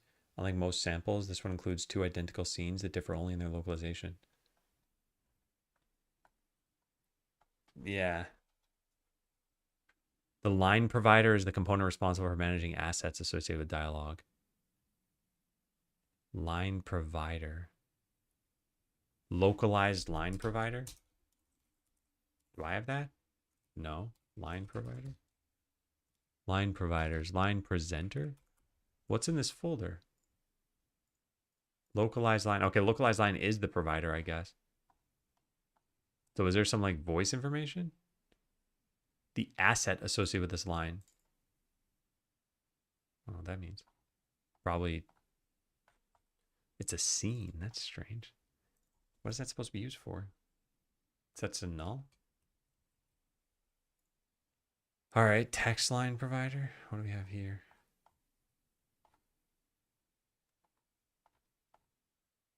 And line provider behavior. It says the mono behavior. There are a lot of comments that were just copy pasted from Unity here.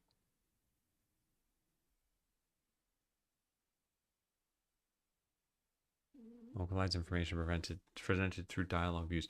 So there is nothing here for voice or audio or something. Here it is. Oh, source. Object that created this line. This exists for situations where you need a dialogue runner to send back messages. In particular, this is used by a voiceover presenter. You get a reference to the dialogue runner to advance lines after playback is finished without needing a specific reference line the presenter to be reused across multiple runners. Interesting. I should... Wait, we didn't have voiceover presenter. Huh. Huh. Why is that not there? Maybe this isn't in the Godot version? Where's their documentation for Godot here?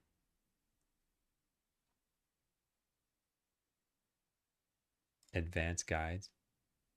Components. I don't think, I mean, they don't seem to talk about any voiceovers. Yeah, do they ever mention this anywhere on here? Like, I don't think the Godot version has the same presenters, but they don't seem to talk about it.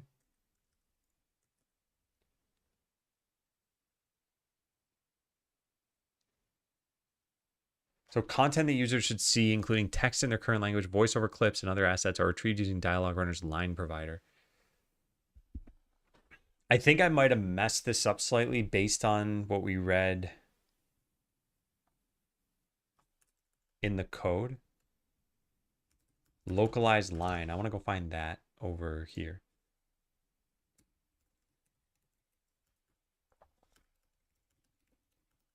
Yeah, this. All right, this comment makes me think that we should be doing things differently with respect to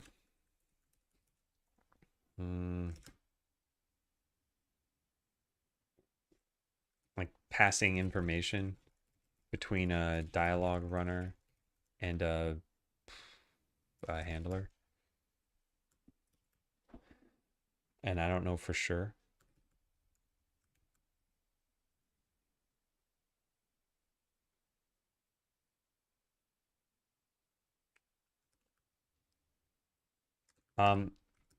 Yeah, my main issue is like, okay, so I can plumb this information in myself, but at least the Unity version of Yarn Spinner has voiceover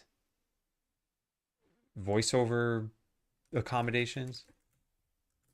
I don't see those in the Godot version. I don't want voices for my dialogue, but having sound effects may follow a similar pattern. We already have enough for me to be able to code this myself. I don't need anything more than what I already have. Where is it? Audio handler. Yeah. So right now we have the character name and we have a way to play a sound. So that's it. We could have some if statements in here and say, like if character name, I'm just typing out garbage here. This is not supposed to be accurate. Is NPC number 1. I know I made a typo. Then we could say to play a different sound here, right? So like this is possible. We wouldn't use if statements. We'd use a dictionary or something. But yeah, we could do this. The question is there a better way to do it? And the meta question is it even worth pursuing what that better way is? So that the characters are consistent, which allows us to have an idea of the final product. Actually, I had not considered that. What I had considered is having a text-to-speech model say the text to the player. And what I didn't consider, just because I didn't think about it, is have a text-to-speech model record audio ahead of time and play that as a like .wav file or something. And with having the text-to-speech model say something, it would be probably a consistency issue. Also, then every single time you change dialogue, you need to listen to pretty much all the dialogue to see does it sound good, or change the model. Whereas with this way, you could record audio and just know that it's good, I guess. With that said, I don't think a proper voiceover helps this game at all. I was just concerned about people's attention spans. That's where that came in. Like I think there are some games where you want voiceovers for the sake of immersion. But yeah, with like older pixel art games, like imagine if anyone's played Super Mario RPG. Like, would this game benefit from voiceovers? Like, probably not. Maybe in cutscenes that are like fully animated, but not in a battle where they're like, "You got me." I don't think that would help. And sometimes it sounds kind of cheesy in games, and sometimes there are voice lines you hear over and over and over in games, like in the Xenoblade games. Anyway, some people do hate reading based on some Steam reviews I've seen. Yeah, yeah. That's the thing I'm a little bit worried about. Hey, Jesta. It matters for people to have some impediments. Yeah, you could see it as an accessibility feature. But I guess if you're not considering any accessibility, like, does the average person want this? And from some games, yes. And for some games, no.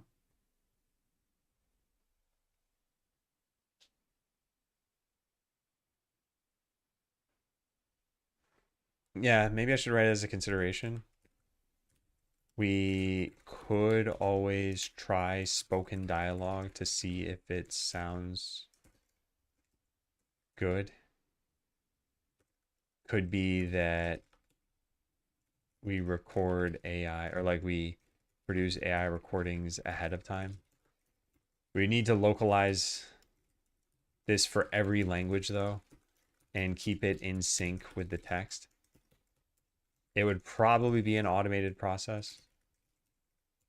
But still, I think it would be tedious and may have a negative impact in terms of player perception. Excuse me.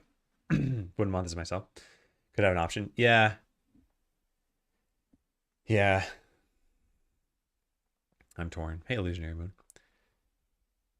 Yeah. But anyway, in terms of this task, I guess we should probably finish this up. Because yeah, I think it sounds good. I like this. Well, plus a lot of games do this. It adds some personality. So to listen to every dialogue to make sure it sounds good when you make a change. It's painful. You have to outsource that to native speakers to know if that wave sounds good. Yeah, but I guess what I was trying to say is, like, let's say you have 3 lines. You have hello, how are you, and you have bye. If you use a text to speech model and change, oh, I see what you're saying. Yeah, never mind. Yeah, I agree. If you change your model, then yes, you need to re-record everything. And if you change the text, you need to re-record the individual line.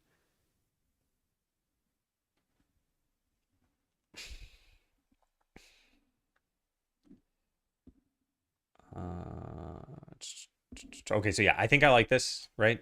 Do people generally agree that this adds something to the game? Because I think it does. The text sounds. I don't have different character sounds yet. So if we just go over to here and you listen for this. Wait, why isn't it playing? What did I do? What did I do? Something must be throwing an exception from async code.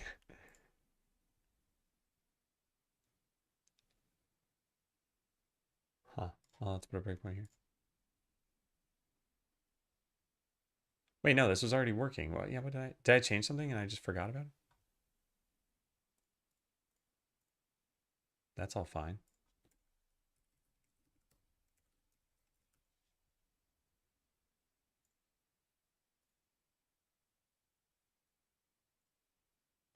The audio system is set. We have audio.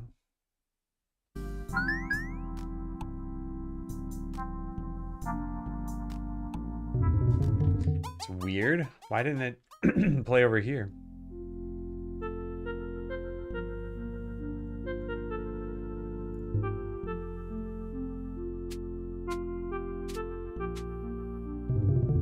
Now it's playing.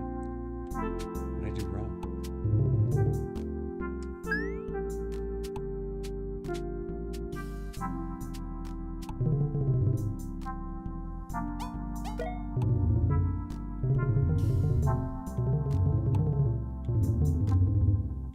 Yeah, I like this.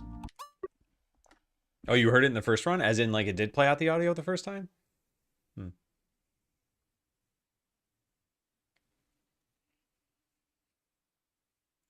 Yeah, I like this effect. I think we need to customize how all the characters sound. Yeah, I guess I could look at it in the VOD too. Maybe I just didn't hear it. Let's unmute this. Heard it in the first run? As in, like, it did play out the... It's weird. Why didn't I hear it? And you listen for this. Oh. What did I do? It did play. I just didn't hear it. I want... strange. What? What's going on? I wonder if it played on my... through my speakers? And... yeah, I don't know. There was like a loud truck passing at the time. Maybe that's what it was. All right. Well, yeah, thanks, Jesta. All right, so that's done. We want to be able to tell who's talking. That's done. Yeah, I wanted to look at this to figure out how they do it. Is this information there?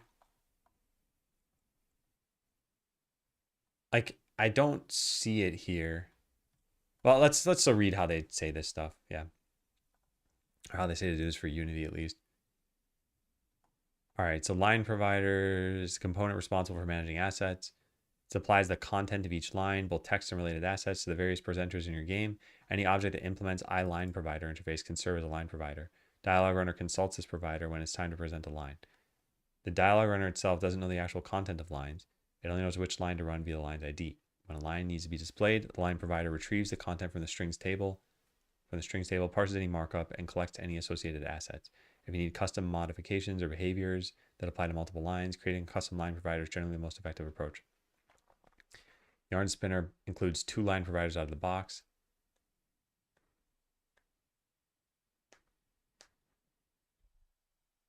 Okay, sure. Well, these providers function differently internally. They present the same interface to yarn spinners. So you can generally choose whichever best fits your workflow.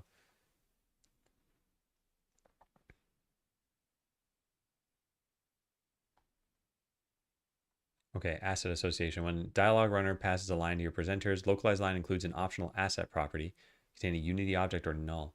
Asset association is based on line ID, connecting relevant resources to specific dialog lines.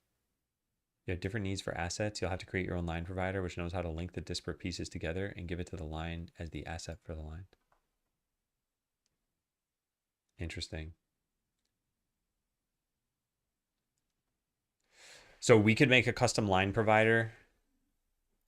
I mean, I don't think we need to do this because we don't need different audio files associated. We just need like a tone, maybe a talking speed.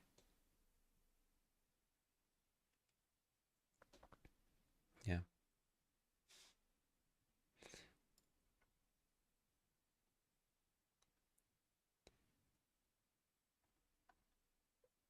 All right. Assets folder for the English locale.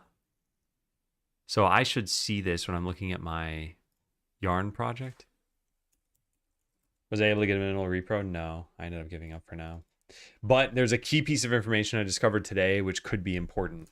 I just did not know this about C#, but if you have an exception, so here I have a null string and we try calling a function, this throws an exception, this will never print if you're not awaiting the result of the async task. This is very likely important for my repro. So I kind of want to look at it again from that point of view. But I tackled another task first, and this other task has a lot of little dangling bits that are not, they're not hard to do. It's just, it's going to take some time, and it might be worth just shelving this for now and tackling the crash again. I don't know. Man. Yeah. Yeah, man. I'm curious what's happening there. Like, I'm guessing we're masking a yarn spinner exception, and that exception is probably printing before the crash, and that we could just tackle that exception and we wouldn't have a crash. Revisiting a few days later and solving in 10 minutes. Well, okay, so just very luckily, I hit this issue today on a very narrow problem. So it was incredibly easy to find that this is the problem, and then for people in chat to tell me that this happens this way.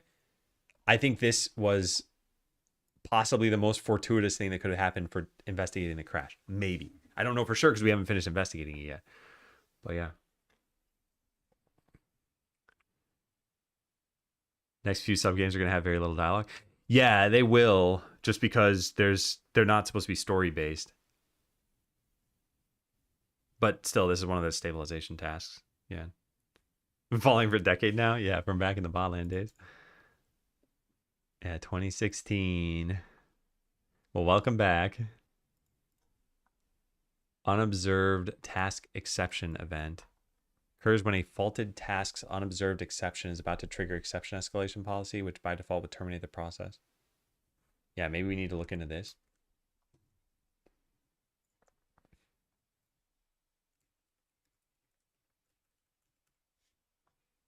Yeah, I am curious about that. Okay. Well, I kind of want to just put this aside for now. I kind of want to look at the crash again. What is my life? I'm very torn. Yeah, I'm very torn. Well, let's finish reading this. Let's at least finish the task I'm on. So yeah, do we have this assets folder? I don't see one. Oh, wait a second. I think they're inside the underlying file. Like if we search for this. Yeah, assets. There's no UI for this though. There's just a browse. Wait, no, there's got to be a way to do this somewhere, right? Am I just not looking in the right spot? Maybe it's in the yarn file? Huh. No, I don't think there's a way to do this. Am I missing something? No, there are no other buttons. Huh. So it's just in Unity? Because like I don't have this UI. I know that this is the Unity UI. I have the ability to, yeah, I only have the ability to do this. Okay. Well, guess it's not possible yet there. With the same name as a line ID. Okay, that's interesting too. Oh man. All right. Yeah, that would let us. I mean, we don't need this for the kind of dialogue I'm going to be doing here. Also, we could make a custom tag. There are a lot of different ways we could do this. Right now we have line tags, and I have one other special tag somewhere in here. I forgot what it's called though. I'm trying to see if I can find it really quickly.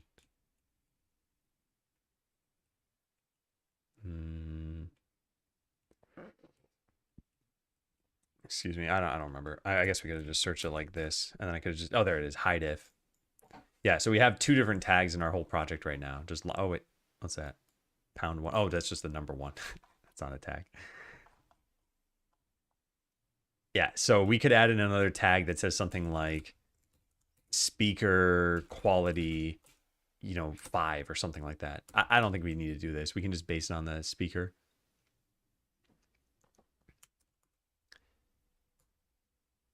So yeah, it seems like this is not inside the Godot version yet. Did they ever mention Godot on this page? No, just in the table of contents. So do they have a note about this anywhere? Beta port of Yarn Spinner Unity.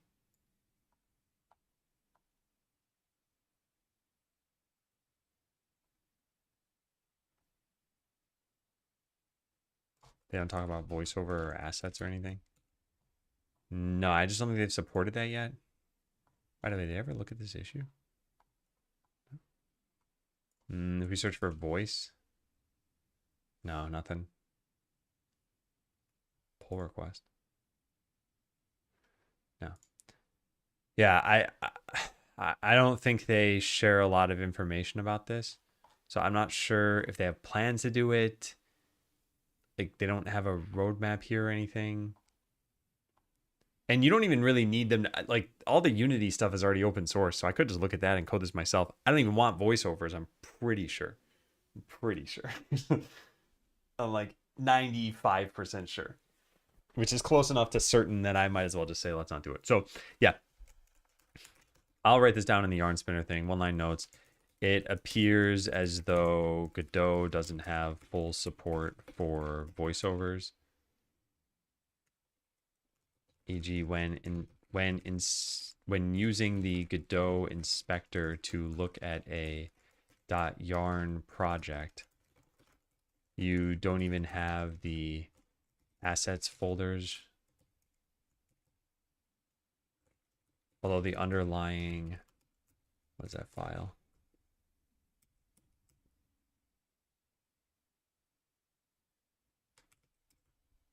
Underlying .yarn project file does have that.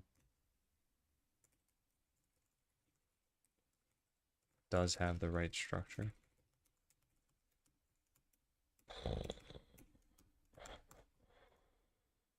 Here. How do I find the... Yeah, here it is.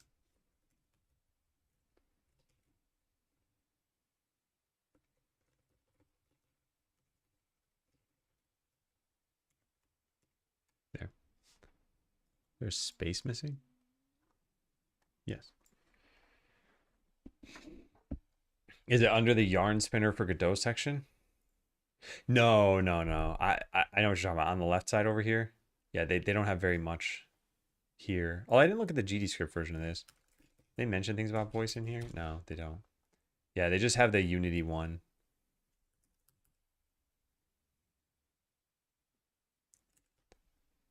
If you do want voiceovers, I think it's easy enough to figure out how to do it yourself using, well, maybe it's not easy enough, I don't know.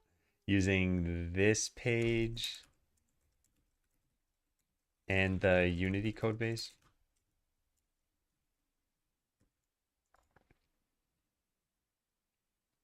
All right, so I think my solution is probably good enough.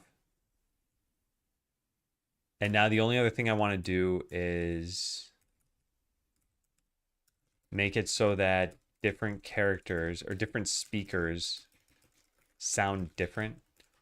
We probably want a dictionary of speakers to like speaker vocal quality or something like that. And we probably want speaker names to be constant between like yarn, or not constant, consistent, I guess. Yarn and C sharp. So I may want to use variable storage. Okay, atypical. Let me go start another break. Yeah, I'll be back in a little bit. Is it jump time?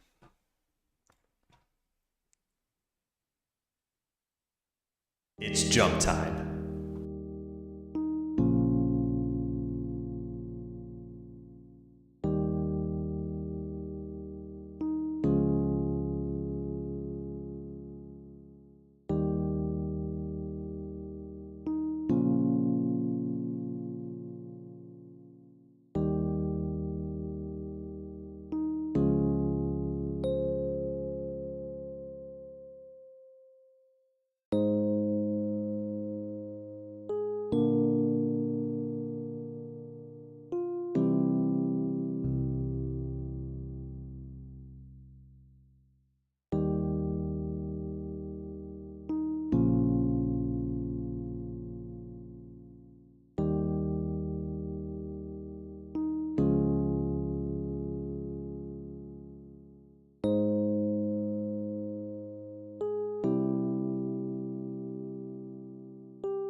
Hello, hello. Hey, Franken. All right, close the game.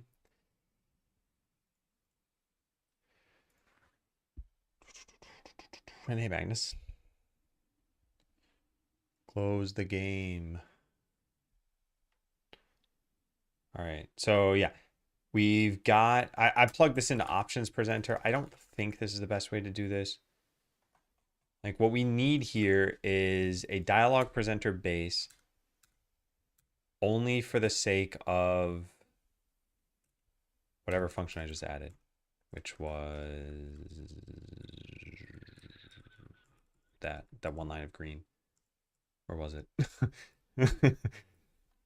Here, run line async. Yeah.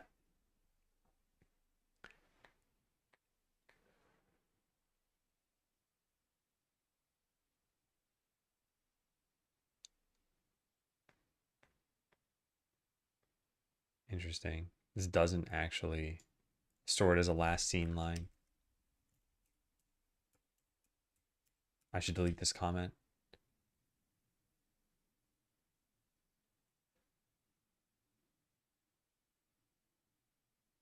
Alternatively, we just keep this here.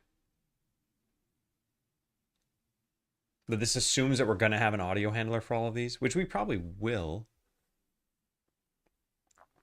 Yeah, maybe I just don't think about this for right now. Did I write this down? So this is done. We should probably make a separate, what's this thing called? Dialog presenter base that is just responsible for storing the last line. I mean, what else does this do? Automatable form of this? Okay, yeah.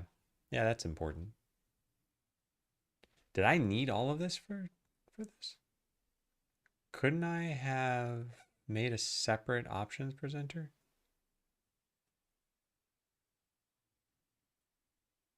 I'm not positive, and it doesn't matter.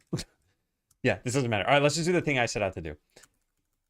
Yeah, so first what we got to figure out is how do we set a character name to be used everywhere?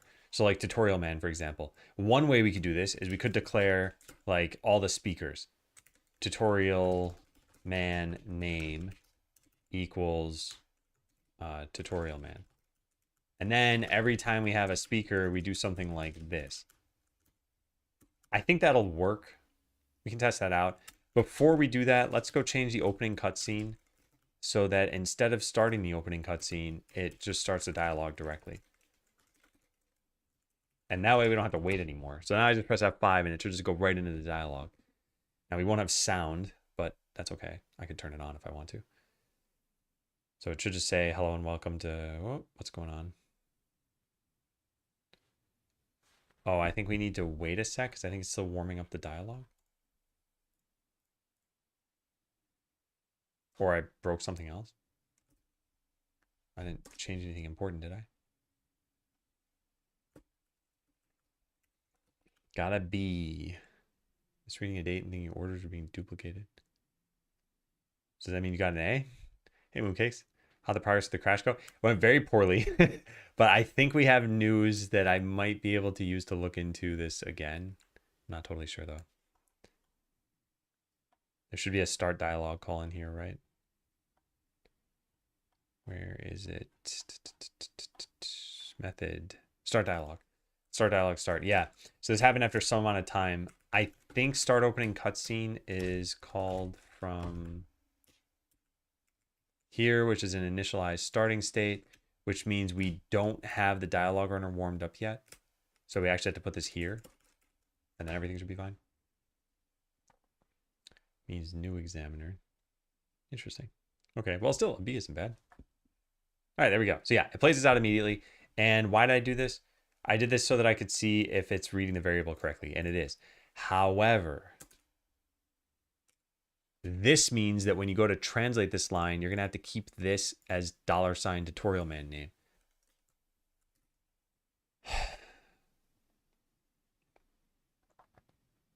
Yeah. So if I run my entire localization flow, how do we do that again? Update all localizations. Yeah. If I do this, it's going to go modify those files. Could not find a Godot executable. Didn't I fix this? Apparently not. There we go.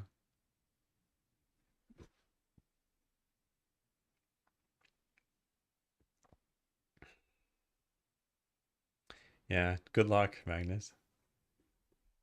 All right, so this should have modified all the translation files. Let's go take a look. I just want to see what this would look like to a translator.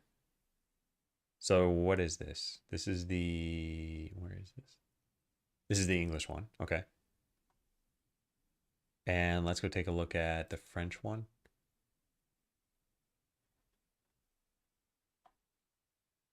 All right, you wouldn't see this. You would just see the English. So you'd see this and you'd say like, okay, translate to French. And the way you'd have to do this is by keeping this the same. And then French words here. Is that a problem? I mean, how else would we do this? We need some kind of variable. We could automatically replace it, but then the translators wouldn't be able to translate it.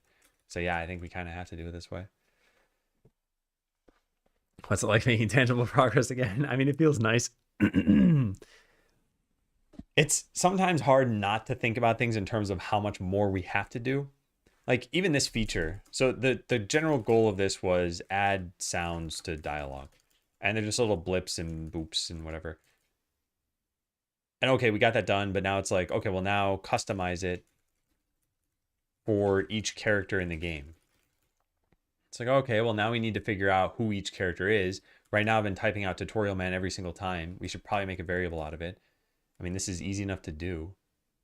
We should probably set that variable from inside C# as well. I wonder if I can change that. It's always easy to know which day of the week it is. Yeah. Are you reusing any work from Skeletal? Yeah, I'm reusing a lot. All right, so we set some variables somewhere. Where do we do that? Set yarn variables. There. Okay. And all this does is set has strawberry. And we do this, what, at the beginning? I should probably make like a set yarn constant as soon as we get the runner. So set yarn constants. These are technically still variables from yarn's perspective, but they're constants from our perspective, such that they don't need to be changed after being set once. And these need to be translated. So I gotta think about this. We paste this up here. We change tutorial man name to a tr call of tutorial man name. Yeah, this is what's a little unusual about this. I mean, you set that in the English version of this. So now in ready, where we make the dialogue runner, we now need to call set yarn constant. Cool. All right, so if I rerun this, we should see tutorial-man-name show up. Like literally that text in the dialogue. And I would actually say that I did things correctly. Yes. No, wait, no, we don't. We see a $sign. $sign shouldn't be there. What did I do wrong?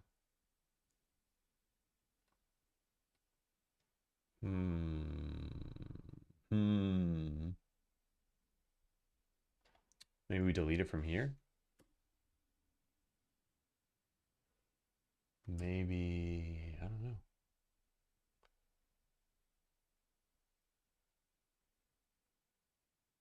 Corrupt state. Target inconsistent.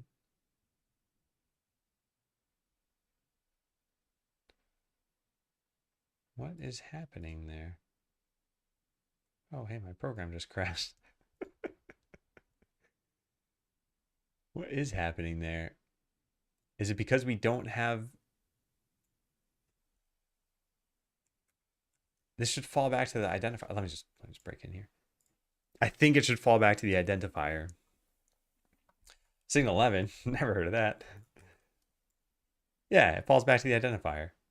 So then when we set this should know how to set string values, right? Variable storage, we get that. We call into the tr next. Then we call into set value. Validate variable name. What does this do? Starts with $sign is false. Okay, it starts with a $sign. So then we set this equal to string value. And variable types is type of string. Sure. So tutorial man name. So that is correct. Why isn't it being used? Oh, maybe you have to do something different to use variables in that context. Oh yeah, that's probably what you have to do. I'm probably just using the variable wrong. I don't know why this ever looked correct then to me. All right, let's go look at yarn spinner variables.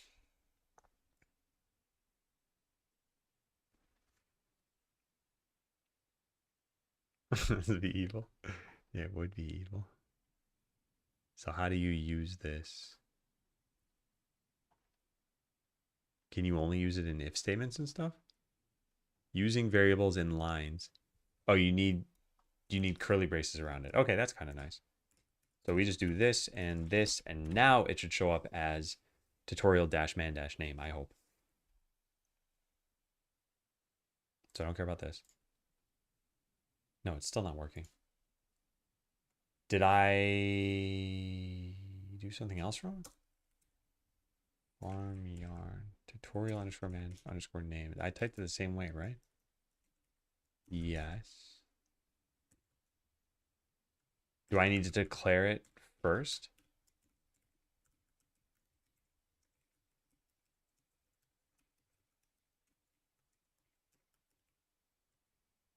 And then C# overrides it? I don't think I needed to do that because I didn't do that with has shown strawberry, right? What is happening here? I don't understand. Okay, let's delete this for a second. Should say Bob. It doesn't. Okay, so I can't even get this to work in the file. It's probably not overriding it afterward. Set variable name to a string value 2. We don't have 2. I said equals.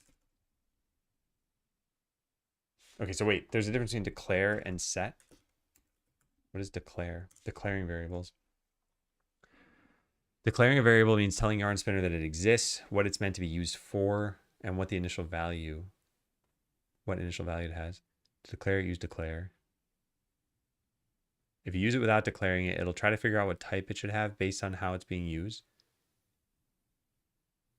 If a variable is not declared, we call that implicit declaration.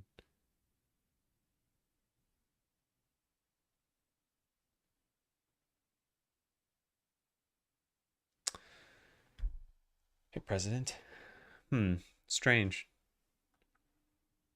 Yeah, strange. I don't think I understand what's going wrong still. Maybe you can't use it in a speaker name? Like, yeah, I guess we could try that. Let's try putting it right here. Because maybe it doesn't work to the left of the colon, which would be a shame. Because then how are you supposed to make those consistent? No, it just gets deleted. What?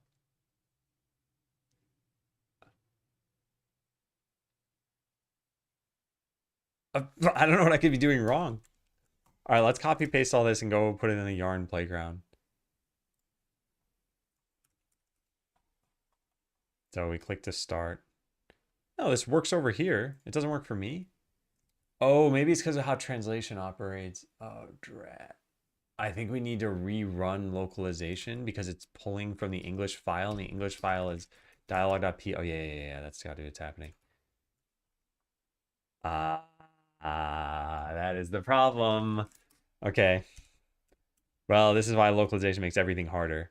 Thankfully, we just had to rerun that command, which I lost the tab where that was. Oh, it was my very first tab. All right, this should fix it. So now it's going to say Bob : Bob, hello. I'm so glad I wrote this tool. All right, so now we just run this. And then we'll make it get set from C#. So instead of Bob, it'll say tutorial man. Yep. Well, not Bob : Bob, hello, just Bob and then Bob, hello. All right, so now we go into C# and change this. So now it should say tutorial dash man dash name. And then we localize that to be tutorial man. And then everything should be good. Yeah, perfect. All right, so now we run this again. Oh, how fun.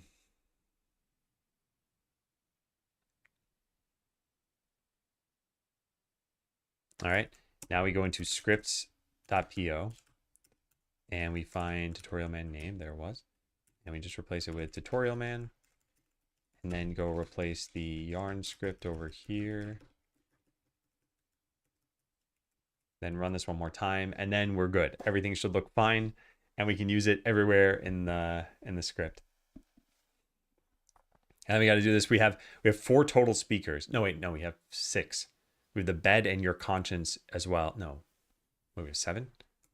And we have player, sidekick, tutorial man, NPC number 1, number 2, the bed, and your conscience.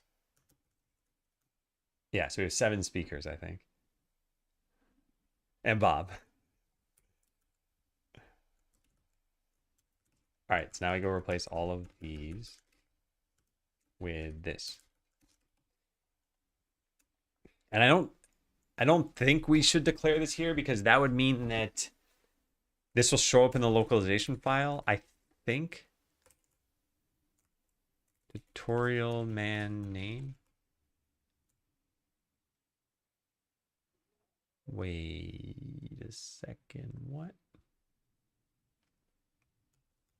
Variables don't get localized? Okay, so that's extra reason not to do this. Or maybe we just say localized from code. Yeah. The bed should be a recurring character. I was thinking of having the lovely weather we're having, isn't it? Like, I was thinking of having that be a recurring line. And then eventually later in the game, some NPC can just say weather, weather, weather, weather, weather, weather.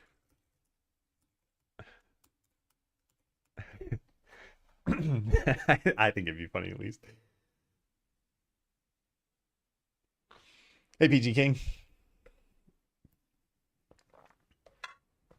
All right, so tutorial man name, player name, bed name.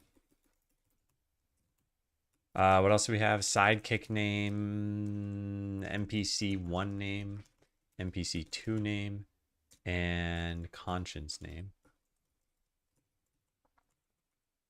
All right, so all those look good. Now we need to go replace them everywhere. So everywhere we had player colon gets replaced with this colon, but with curly braces around it.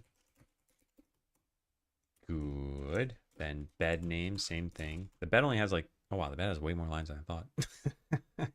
Is this the game with the most dialogue from a bed?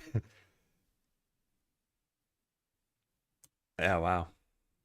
All right, so curly braces and a colon. All right, sidekick has a bunch of lines.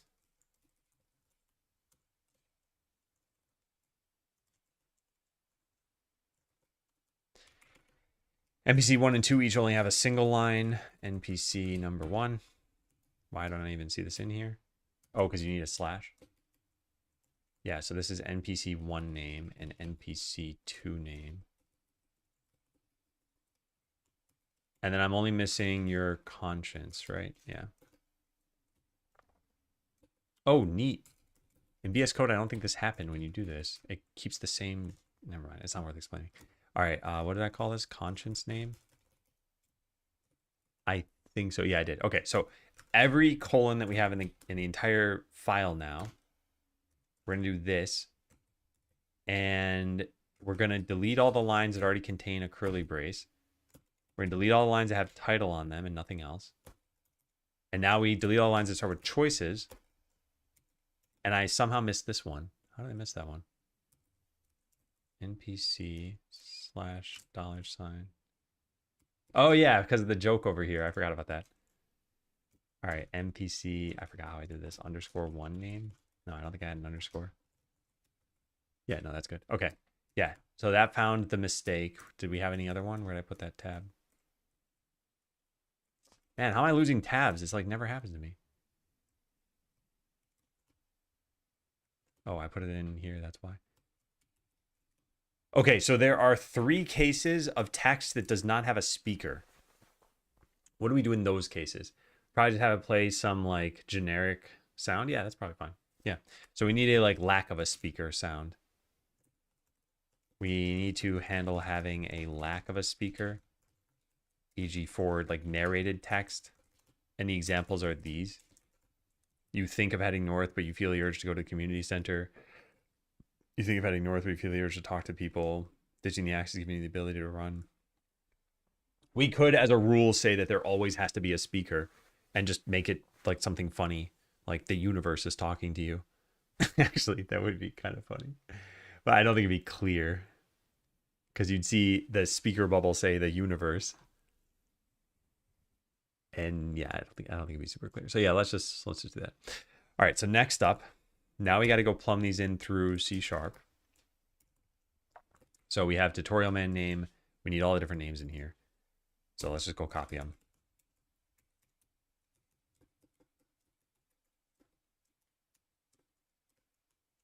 Good. Isn't that your conscience talking? I mean, it's your brain. It's not necessarily your, I don't know. Yeah, I guess so.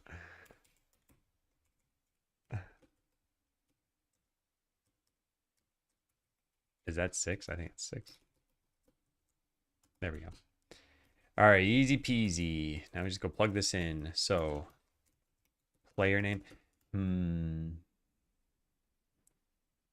Yeah. Bed name. Sidekick name. NPC1, NPC2. Conscience name. All right, now we run the localization script. Then we go plug all these in. Should be pretty easy peasy. And then we just need to validate that it looks good, which we can do online, maybe? No, we should just do it in the game. All right, so what do we find? Dialog.po? No, scripts.po. And I want to change all of these. So player, bed, sidekick, NPC number 1. Now this is peculiar. I hope that when they plug in variable names that they get escaped. Otherwise I need to put a backslash in here, which would be a little bit weird. So you're one and the same. You are the universe. Your conscience. All right, let's run it.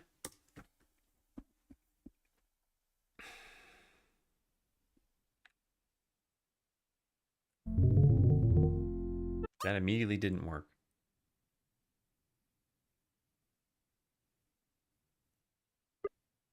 Why?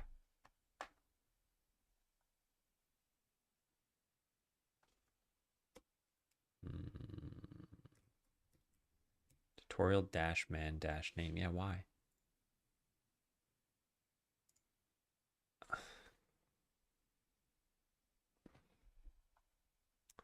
This TR should be pulling in the correct thing. Let's look generic menu close. That worked. What's different? Do I need to update something? Oh, they're marked fuzzy. Oh, right. I always do that. Okay, yeah.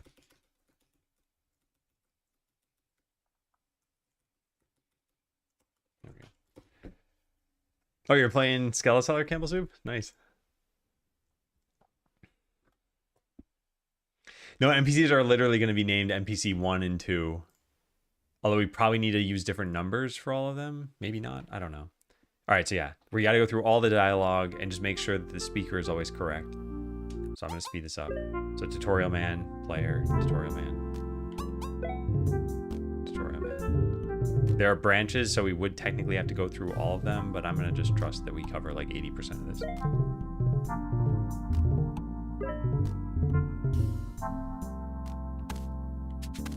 Now we go talk to the bed. What else can we do? Oh yeah, try to go to town.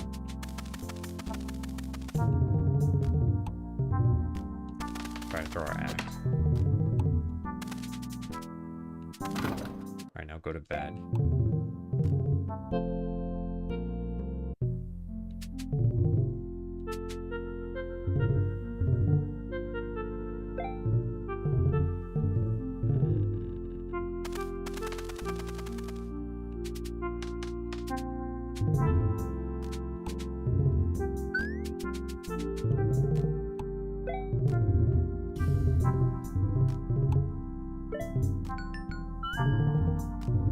Good. I don't want to continue to test this. I think it's fine.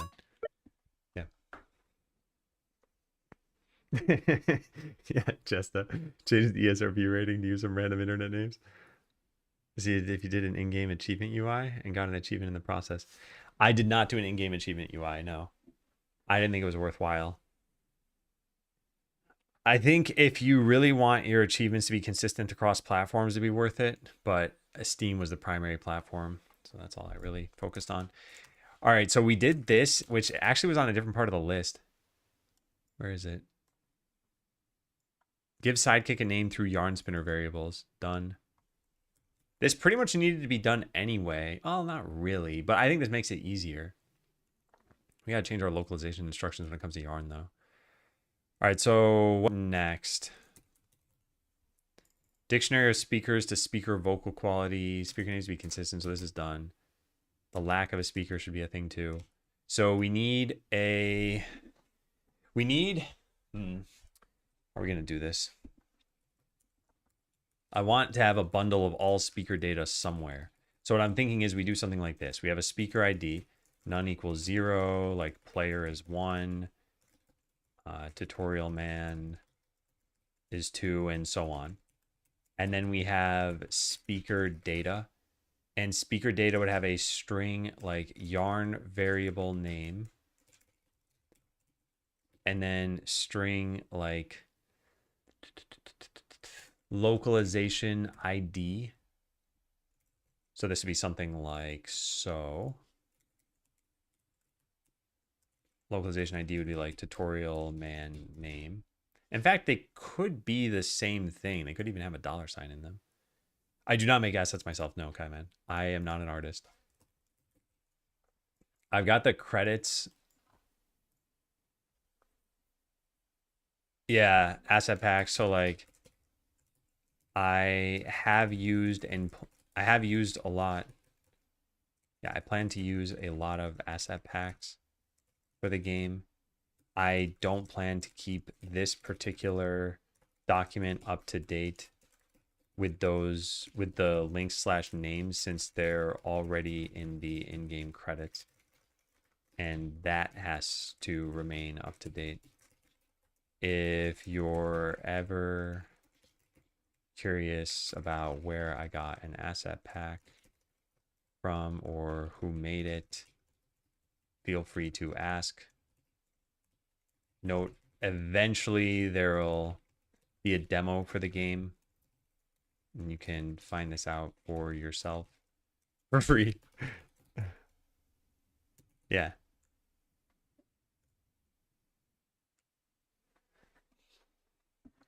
I think it's fun. I never done game dev. I've been a PHP developer for 10 years, never done anything else. I think it is a lot of fun. I highly recommend trying it out.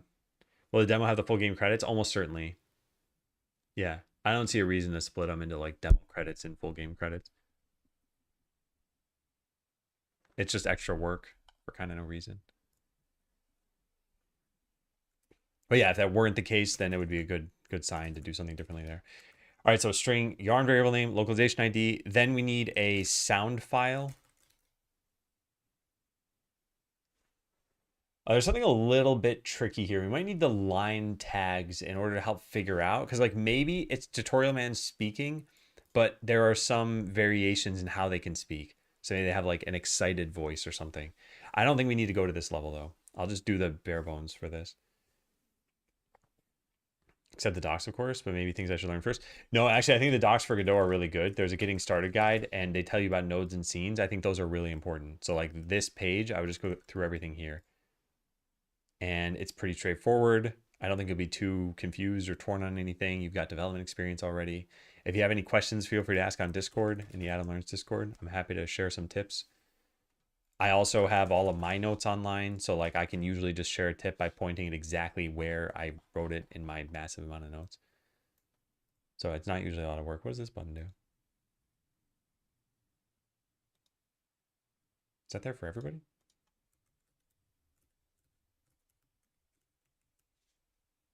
No. Okay. What was it doing? Oh yeah, it's coming up with the rest of this stuff. So sound file, maybe it should be a sound ID. I actually don't want it to be a sound ID, I think, if I can help it. Let me close every other tab so that I don't have trouble finding this in the future.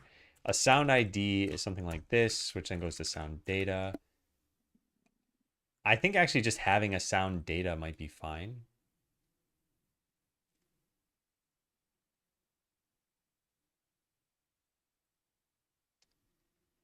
Yeah. Yeah. We could trim this down even more, though. It could just be the path, the pitch, and the volume. Yeah, I don't see any reason to do anything differently there.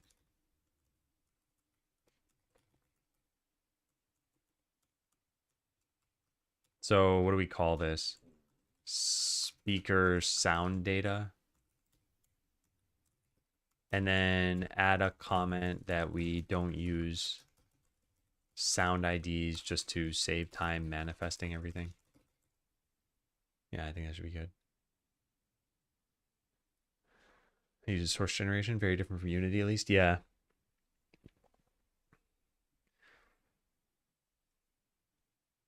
Okay. I think this looks pretty decent.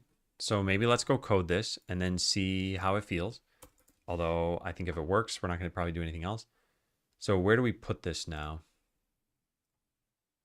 I have a UI/yarn folder. Is it, I guess, yeah, I guess we put it there. It's not, it's kind of UI. I don't have any other yarn folder. That's why I'm debating on putting it here. I guess we could just add a new folder underneath and call it something like speaker audio, or maybe, yeah, speaker audio. Problem is speaker is overloaded here, as in someone who talks or like your computer speakers. It is something that produces sound in either case, but this is, how do I make it clear it's a dialogue speaker? I don't know. It's in the yarn folder. That's probably clear enough. Yeah, let's just call it that for now. Join Discord? Okay, cool, yeah. And like I said, I'm happy to clarify. If you're asking like a million questions and they're basic things that I don't think you would do because you have development experience, then I'd probably be like, okay, yeah, look at the docs some more. But otherwise, yeah, shouldn't be an issue. All right, so we need a speaker ID. So let's go make a new file in here, class. I want it to be an enumeration and call it speaker ID. Add, yes, make a, oh, hey, cool. So do these need to be, they don't need to be numbered. Yeah, I think it's fine. And then what do we have here? We have all of these characters. So I'm just going to copy paste these over to here. So we want tutorial man, player, bed, sidekick, NPC 1, NPC 2, and conscience. Perfect. It should have added in a trailing comma. The fact that it didn't worries me. Because that means it's not running my code style stuff. Format. What?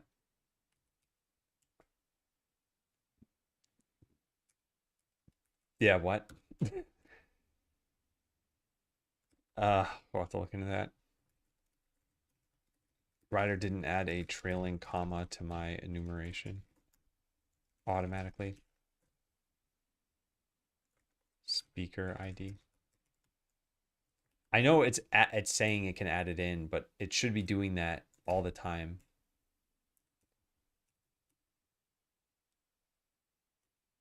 How do you...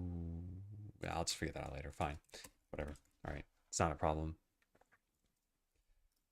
It's not a big problem. All right. Next up, we need this speaker data. This is going to look like sound data, I guess. So let's go save this over here. Speaker data. I'll just say it's a class. It doesn't really matter. And then we'll just paste this in.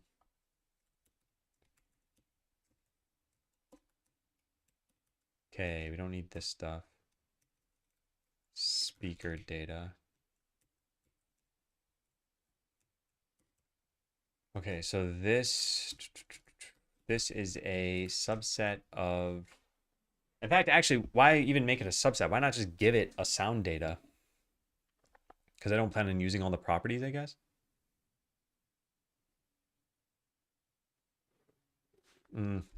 Yeah. We don't use all of the properties of sound data.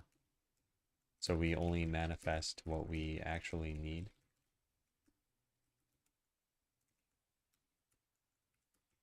All right, and what are the things that we actually need? Path, pitch, volume. Path, pitch, volume. Except for this was supposed to be called speaker sound data. So I already messed this up. Yeah, whoops.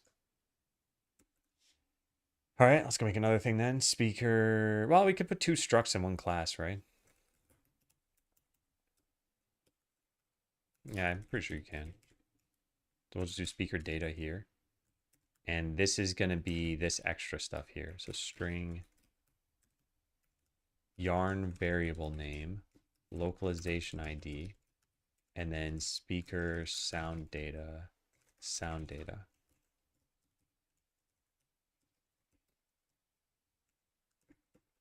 All right.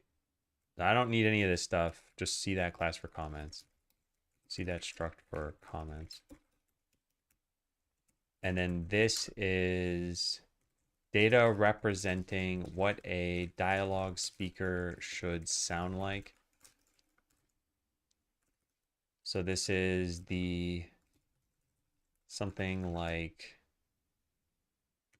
$ tutorial man name.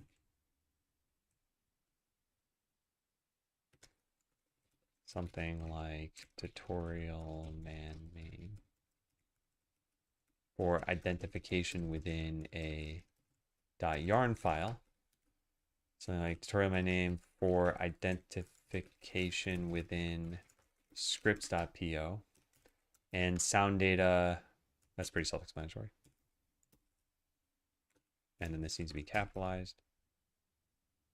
All right, cool. So it says nothing's ever accessed because I don't use any of these things right now. Then we need to go manifest all of the sound data. So let's go do that. All speaker data. I'm gonna do this the same way we've done it with everything else here. Whoops, why is that? Oh, that worked. All sound data. All right, so I'm just gonna copy paste this. We're gonna put this in here. All speaker data.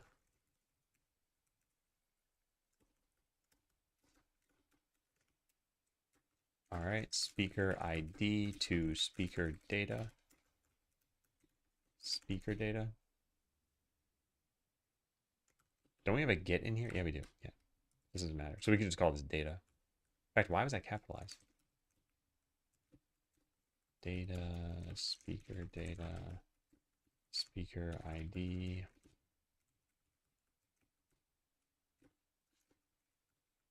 All right, so we actually do need to manifest none in here. Cakes, thanks for the raid. Howdy. Shout out to Cakes. Hey, Mozart. We are working on the dialogue system in this new game that I've been making. And the dialogue system looks kind of like this. There's a character name and there's text that gets typed out. And if you ever played like Banjo-Kazooie, I was going to mimic the sounds, but I shouldn't do that. But yeah, there's some vocalization of this that is not them reading English words. So we're trying to do something kind of similar here where it just plays some like beeps and boops just to indicate that something's happening and that there are different personalities for the speakers. Actually, Undertale does the same thing. Well, lots of games do the same thing. Hey, Programmer Jeff. Yeah, so welcome in, everyone. I am just manifesting all the speaker data here. And yeah, we're going to see how this looks. In-game? What game, Avatar? I tried Marathon yesterday. I was not a fan. And I know that it's practically the same as Arc Raiders. I just don't get it. My main question was like, why am I playing this game? And I get that you could ask this about practically any game if you don't really resonate with the objective of it. Like in Mario, you're standing there and you're like, well, why would I move to the right? Why am I jumping on these platforms? And granted, in the original Mario, I guess you had to find out the story from the instruction book, right? Because I don't think the game told you until you actually got to the princess. But at Arc Raider or in Marathon, there's so much information. I was like, I just want to blast things. Kingdom. Okay, I haven't heard of that.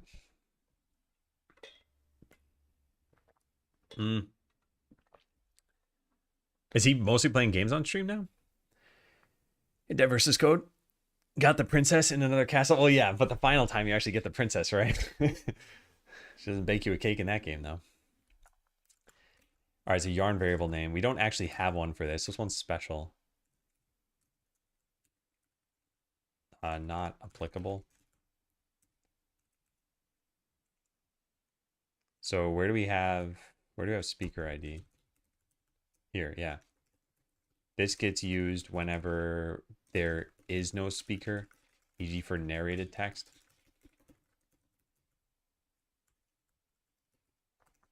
All right, so not applicable, not applicable. And then we have the speaker sound data, new speaker sound data. And we got to plug in the path to a sound. So how about for now, we just have everything use the same.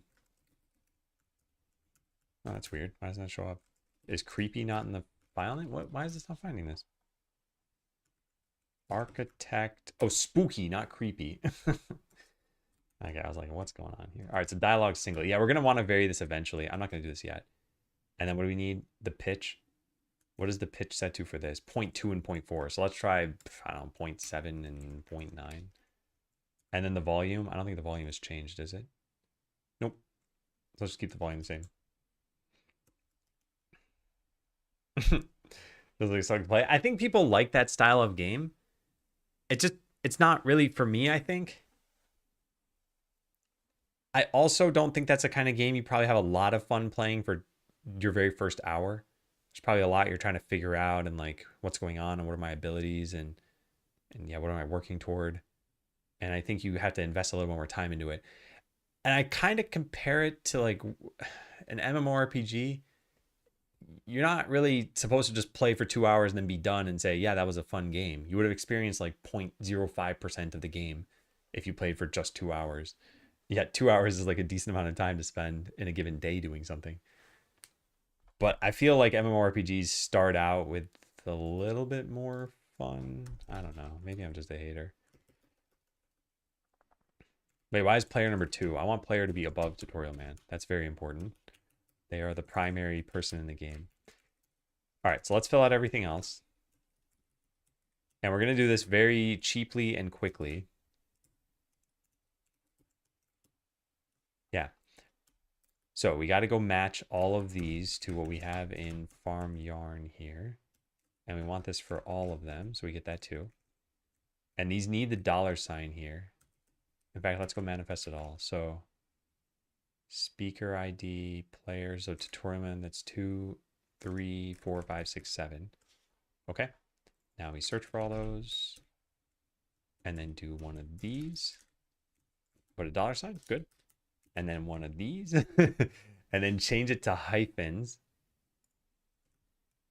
I think that's what I did for all of that. This would be really tedious to do this way. We could. Yeah, I'm not going to do this. Let's just do it like this. This is where in VS Code I have something to change this, and it might exist in Rider, but it's just faster to make the change and actually look into it. See Tomodachi Life? I've only seen that it exists. I haven't actually watched anyone play it. I haven't played it myself. They use text-to-speech for that? Interesting. Because, yeah, that's kind of the route I wanted to go. I can still test it out at some point. Yeah. All right, so player, bed, sidekick, NPC1, NPC2, and conscience. All right, so now we would vary these a little bit. So let's just try it out just to see how this works. So let's set this between 5 and 7, and you are 7 and 9, and maybe like, I don't know, your bed is, yeah, I don't know. These should use different sound effects at some point. Yeah, let's just try this out. Let's see how it feels. Now we're not using any of this data yet, so now we need to. We also need validate all data. And there's a validator of everything somewhere, runtime validator. Yeah. All speaker data validate. So this gets the dictionary validator. And this, I just want AI to type this out for me. It's not actually validating sounds. It's validating data. There we go. Oh, wait a second. This is to check that the minimum pitch is greater than the maximum pitch. Yeah. Sound data. I mean, I guess we can do that. All right. Type it for me. Do it. Do it. Fine. There. That needs to be squeaky. We pitch it like really high up. Like 1.7 to 1.9. It might get annoying. I got to see how that sounds. We might also want to change the number of, like, how often the sound happens. Quite easy to get that going because then a YouTube video that breaks it down if interested. Isn't it pretty similar to this system? I mean, yeah, you can send a YouTube video. I'll take a look. On cardio, what could you possibly do about it? Do about what?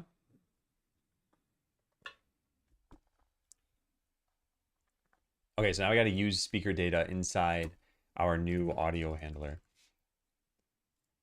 So how do we do this? Because it's a little bit challenging, right?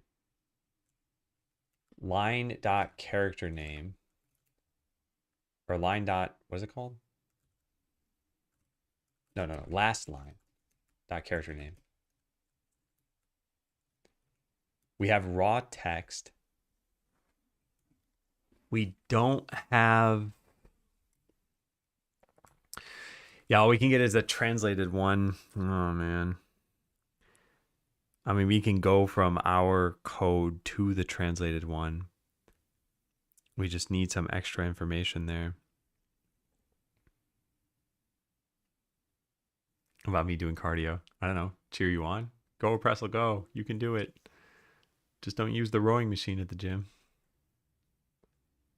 Just having all letters of the alphabet as their own sound. When you read the string, you play the letter sound. Oh, I see. Interesting. I never thought of doing it by the letter. That sounds a little annoying to localize probably, but yeah. I guess you could just randomly assign it based on characters that are in the string too. Or like check some cache you have. A lot of things. Don't worry, not rowing. Why not rowing machine? Pretzel just told me that he uses almost every other cardio machine but the rowing machine. I recently bought a rowing machine and I love it. So yeah, just a silly inside joke. All right, we gotta convert. Yeah, we gotta convert here. How do I want to do this? Also, anytime you change languages, we need to change this thing too. Hey, Rafferty. Thanks for the resub. Happy 5 months. Yay me. Yay you indeed. Okay, let's do this. So like set up or like cache speaker name dictionary. Something like that. And then we need a dictionary here. Dictionary of, how do we do this? So we get the localized name going to a speaker ID. Speaker name dictionary, yeah. We get speaker IDs. We go make this function. All right, this is going to be something. So for each speaker ID in get values. Wait a second. Do I not have enumeration extensions? I have enumeration functions. I don't know why they make that an extension. Maybe because they don't want to hear from the same thing. Get valid values speaker ID. I don't even think this is correct. I think because this doesn't return none. Yeah, I want it to return none, don't I? But then there's not applicable. Maybe we don't want to do that. We need this sound data though. I think this is fine. Took like 2 hours. Found it really interesting. Yeah. I'll try to take a look at it.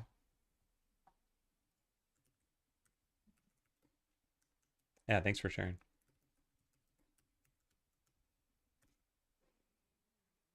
Let's eat this cupcake. What is this? Let the man feel good.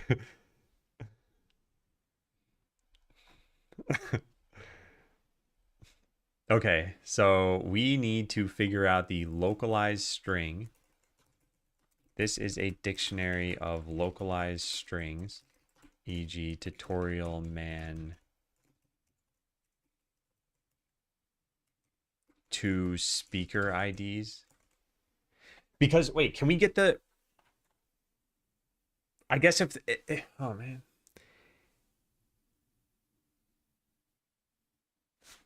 Can't the character name be null? It can be. Okay, so what we could do. Oh, I don't like this. What we could do. No, this is a waste. This is silly. I shouldn't do this. This is a dictionary of localized strings to speaker IDs. Speaker ID dot tutorial man. Yeah, just we cache these for quick lookup.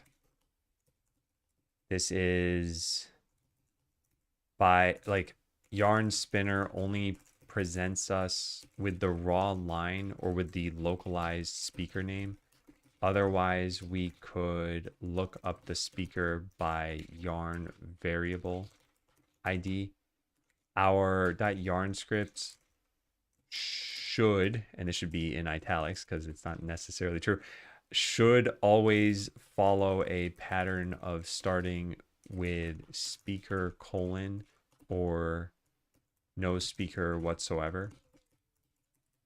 But I didn't want to rely on that, hence why we use the localized speaker name that yarn spinner gives us. Okay. So now we populate this. And this is what makes this a little bit annoying. So we need to get... We need the localized speaker name. String localized speaker name equals... how do we do this? We need their data. Speaker data equals all speaker data. Get speaker ID. And then we get the localized name by translating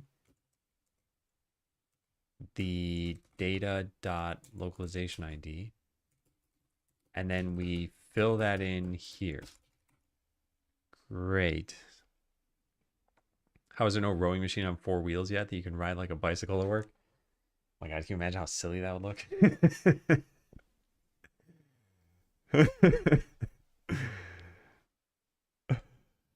I imagine it wouldn't be very efficient. Yeah. But I think that is how the first rowing machines were made, was by taking a bicycle wheel and like connecting something to it.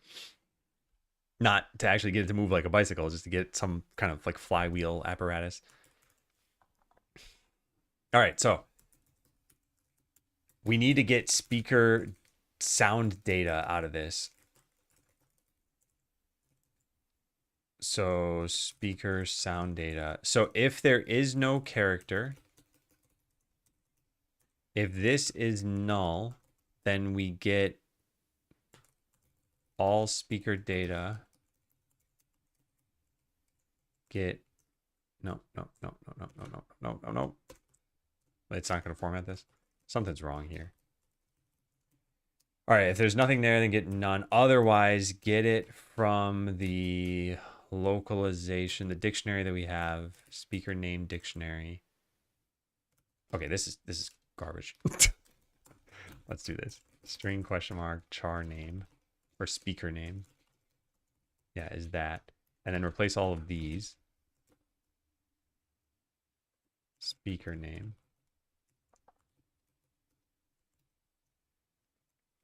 Okay, speaker name dictionary. Speaker name.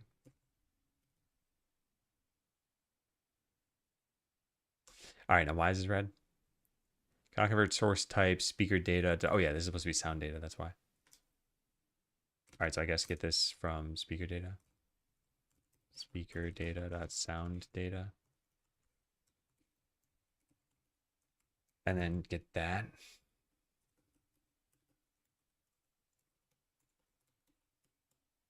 All right, we looking good yet? And then use this to figure out what sound to play. So we only have a play sound. We need to figure out how to play data almost. Yeah, there's no crash thing. Yeah, I'd have to give a summary. I did at the end of last stream and kind of at the beginning of this stream. I might look into it a little bit more later. You tell who it is. It's one of 1,000 people. Can you pick the rowing biker out of a lineup? Ah, yes, it's the 8-foot tall man.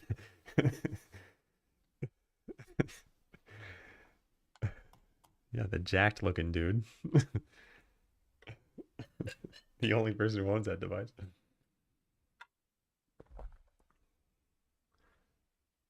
How do I want to do this? We used to do this by playing sound IDs. And yeah, this would look up a whole bunch of stuff. Yeah, I think we got to change this. I don't love this idea, but so we've taken a path, a volume percent, min pitch, max pitch, and then we don't do this, and we pass in the volume slider ID, I guess. Volume slider ID.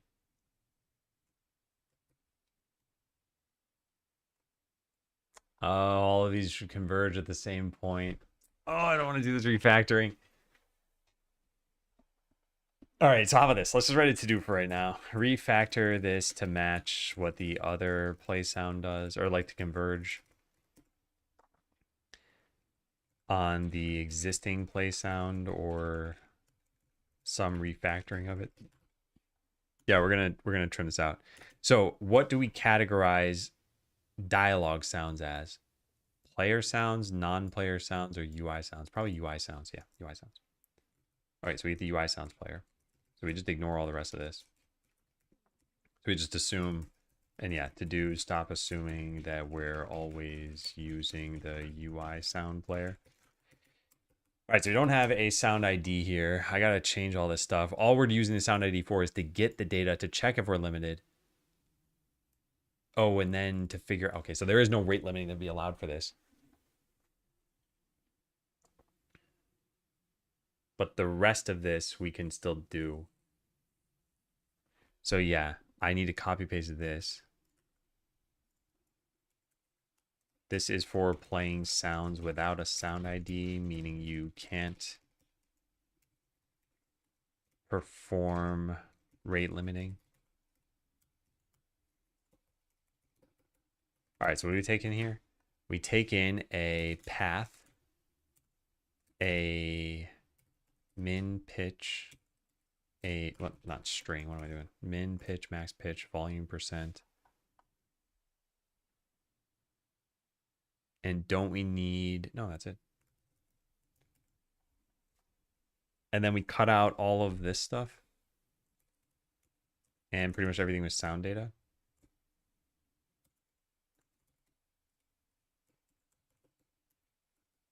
Yeah.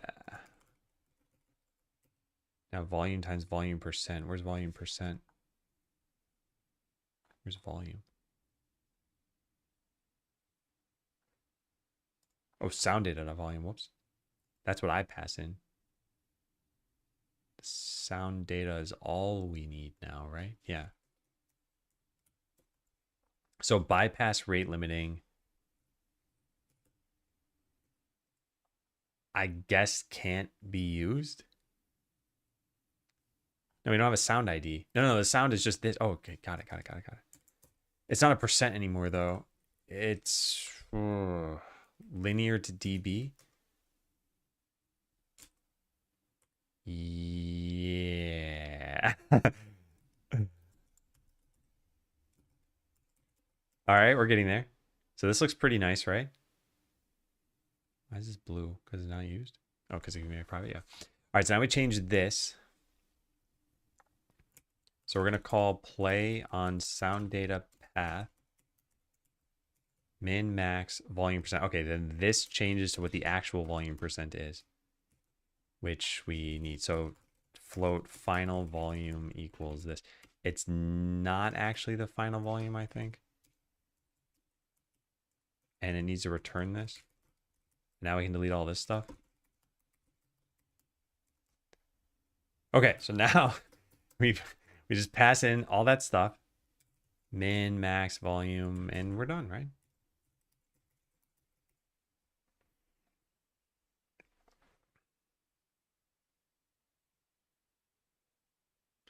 Bruce Lee's bike. Bruce Lee's training was like.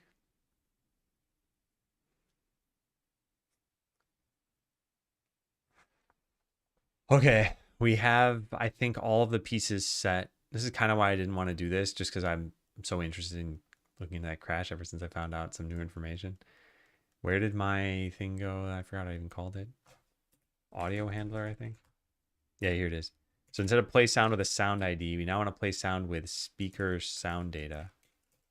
So we want the path, we want the UI player, we want the minimum pitch, the maximum pitch, and the volume. And that's it. I think that should do it.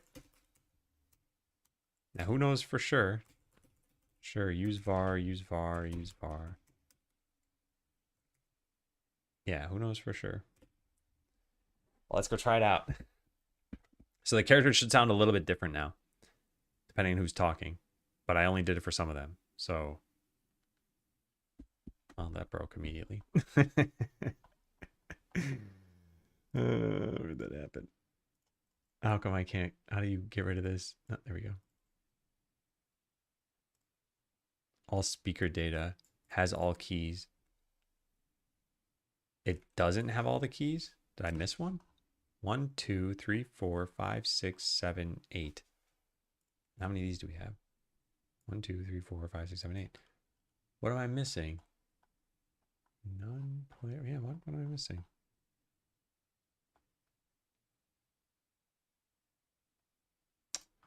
That's weird.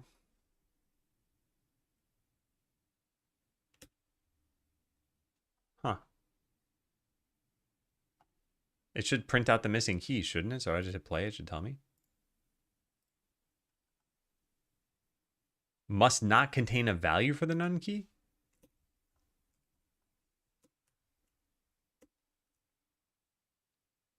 Interesting. I mean, yeah, interesting. There are a couple different ways we can do this then. We could just delete that. Alternatively, when we get sound data. Wait, why do we even have the yarn variable name? Oh, right, because I want to be able to use this from my other file. I didn't do that yet. Okay. I'll just write this in the cleanup section then. Yeah. So when I call, what is that function called? Set yarn constants. Yep, this. I should use all speaker data to get the yarn variable names. And then get validation of the speaker dictionary working. It doesn't like me manifesting none with a value. Option 1 is have get return a sound data. I don't like that. Yeah, let's just change this now. This is silly. There's the dictionary validator. I think what I'll do is I'll just have it pass in a dictionary and whether or not it should assert that there's no none key. Or what do I even care? Why would that matter? Must not contain a value for the none key. Why do I care about that? Yeah, I'll just delete that. I don't think it's helping at all. Plus, if anything, it would just be extraneous data. Oh, I guess if you think that you define something and then it turned out to not be needed, that might be bad. All right, let's listen.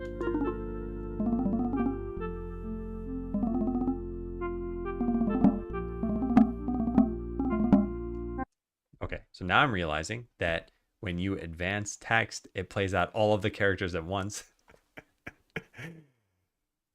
On character will appear is called So if we had like a line with 400 characters and you press A at the very beginning, it'll play 400 sounds. Well, actually, it'll play 100 sounds. Is there a way to detect that that's happened? I don't see something here. We need to know that it was like sped up.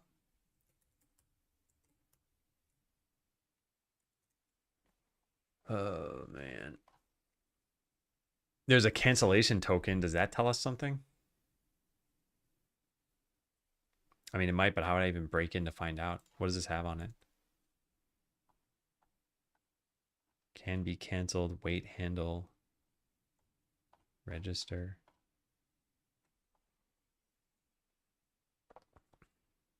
Oh, this is a system not threading thing. I don't know how we do that. I guess what we can do is no. I think we need to keep track of like how long has it been since the last character that we got. Because yeah, this is going to be called, if we have 400 characters, it's going to be called 400 times.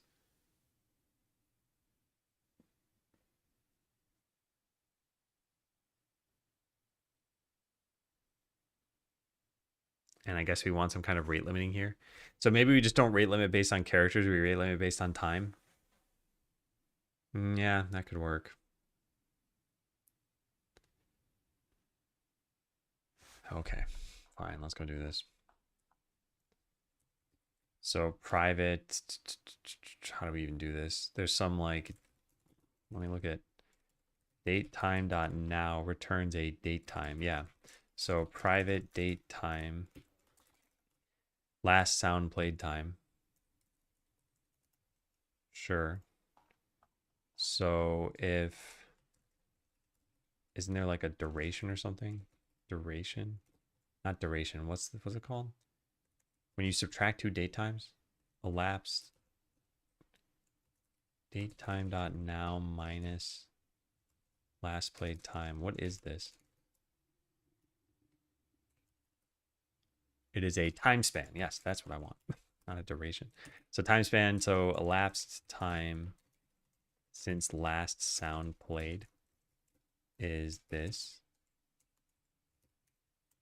And we need to know if, so this number of characters typed, we can probably just delete. Yeah. Probably delete this.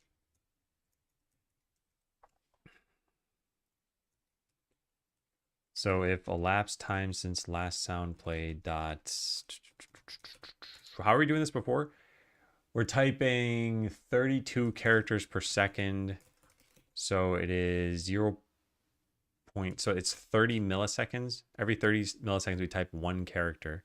And we were printing we were having sound play every 120 milliseconds. So let's just set it to that for right now. If it's more than 120, then play a sound. And then set the last sound played equals datetime.now. Hey, Paul, great. Okay, let's try that. So now it shouldn't just spew out all the sounds right at the very end.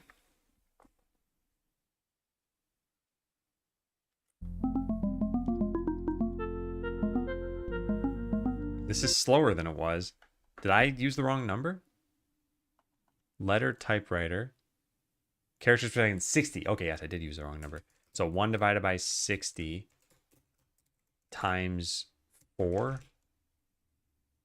So 67 milliseconds. And this is just some arbitrary time that, feels right. So we can customize this to per character.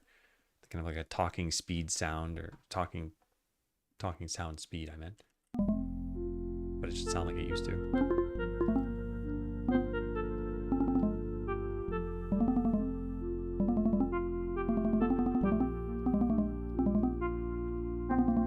It's not making those dialogue sounds now.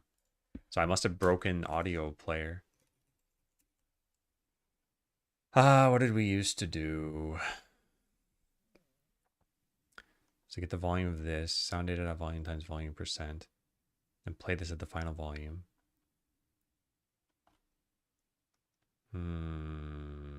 Yeah, what did I break here? what did it used to be?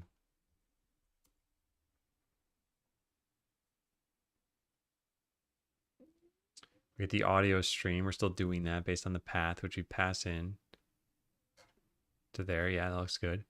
Then we would get the pitch, which we still do down there. And then we get the volume, which is the same, right? Yeah, what? And then we just play it.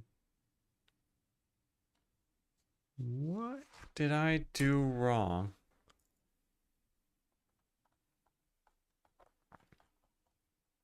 Yeah, weird. All right, let's put a breakpoint there. Did I do wrong?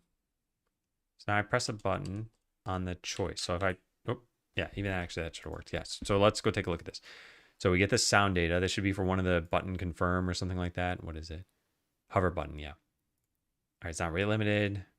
Our final volume level is 0. Okay, that's our problem. Oh, because we're doing get volume in dB and then doing get volume in dB again. Whoops. Okay, so this is problematic.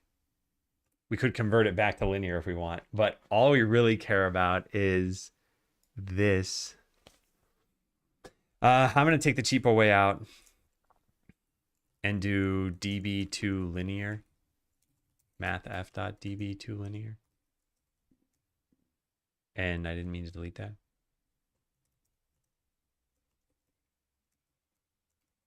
There. So to do refactor this so that we don't have this here, we undo it in the next play function. All right, but now we should have all the sounds, and I want to get to the point where you're talking to Sidekick, and I want to hear that they sound a little bit different. We can use different blips at some point. Nope, I have a breakpoint still. All right, so skip this. I don't care about this. Let's go over to here.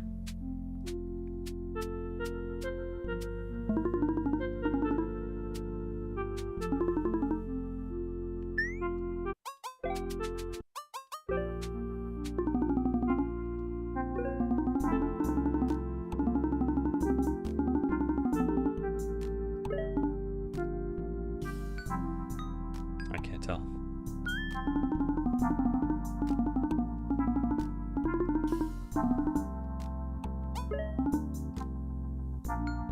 I can't tell.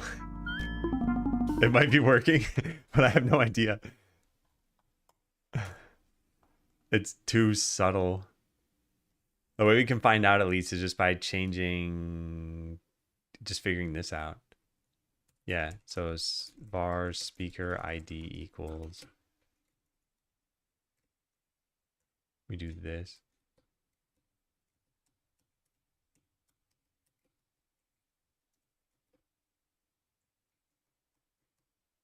And there we go.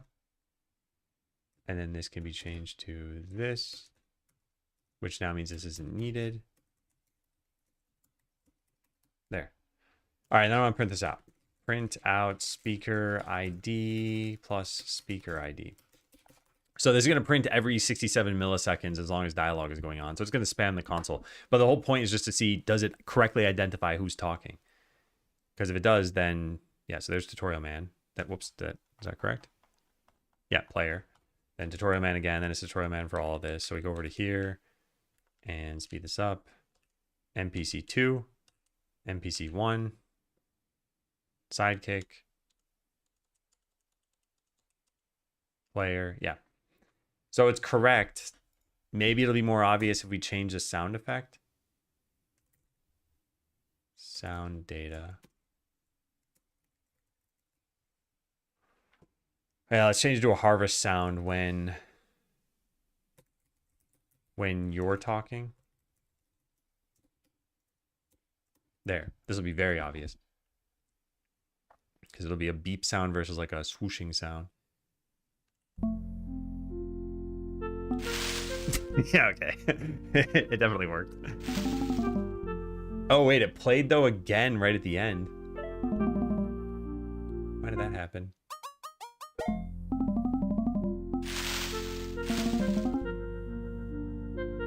Why did that happen?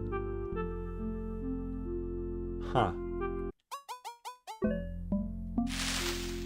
Yeah, so I want to set a breakpoint now in audio player right here. It's gonna play a sound now. But why? It calls on character will appear again even though nothing else appears? Why do they do that?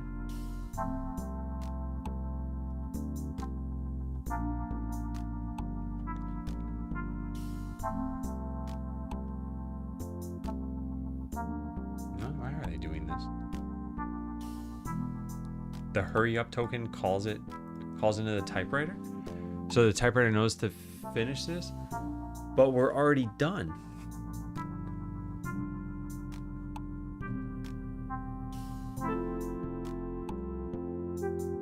Hey, C program, and I can't take credit for any of the assets. I just bought them off of itch,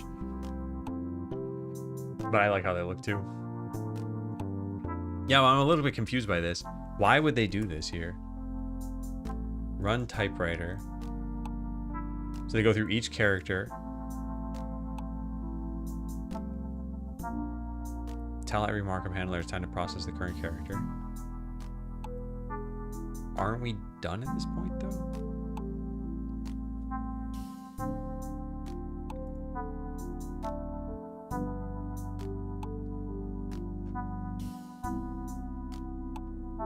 Yeah, I don't understand why they would do this. But it doesn't happen for... Yeah, so now we're on the other...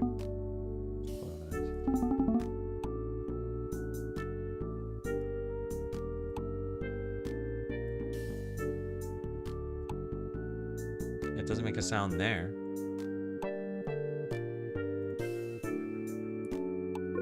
It's only the player for some reason.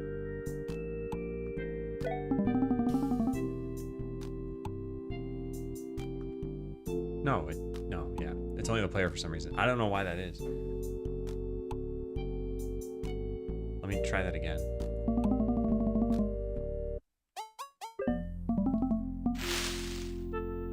So, I'm done. Nothing else is typing out. It's definitely finished. Now I press the button, and it plays the harvest sound. Yeah. So, okay. My only thought is that this line contains markup, and maybe that's what's causing this to happen. It says you stare blankly, and then there's this at the end, the /I. So maybe it thinks it didn't type that out somehow. I don't know.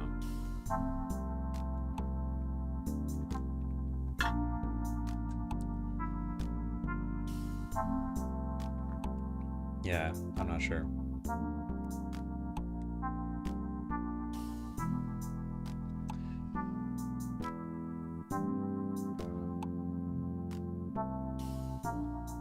But this feels like a little bit of a bug here.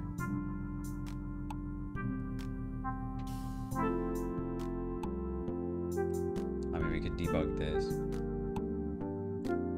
45 characters visible. What's the text? Line.text. Wait, the text is the prior line of text. Didn't your grandpa give you this farm? It's not what's showing up right now. It's you stare blankly.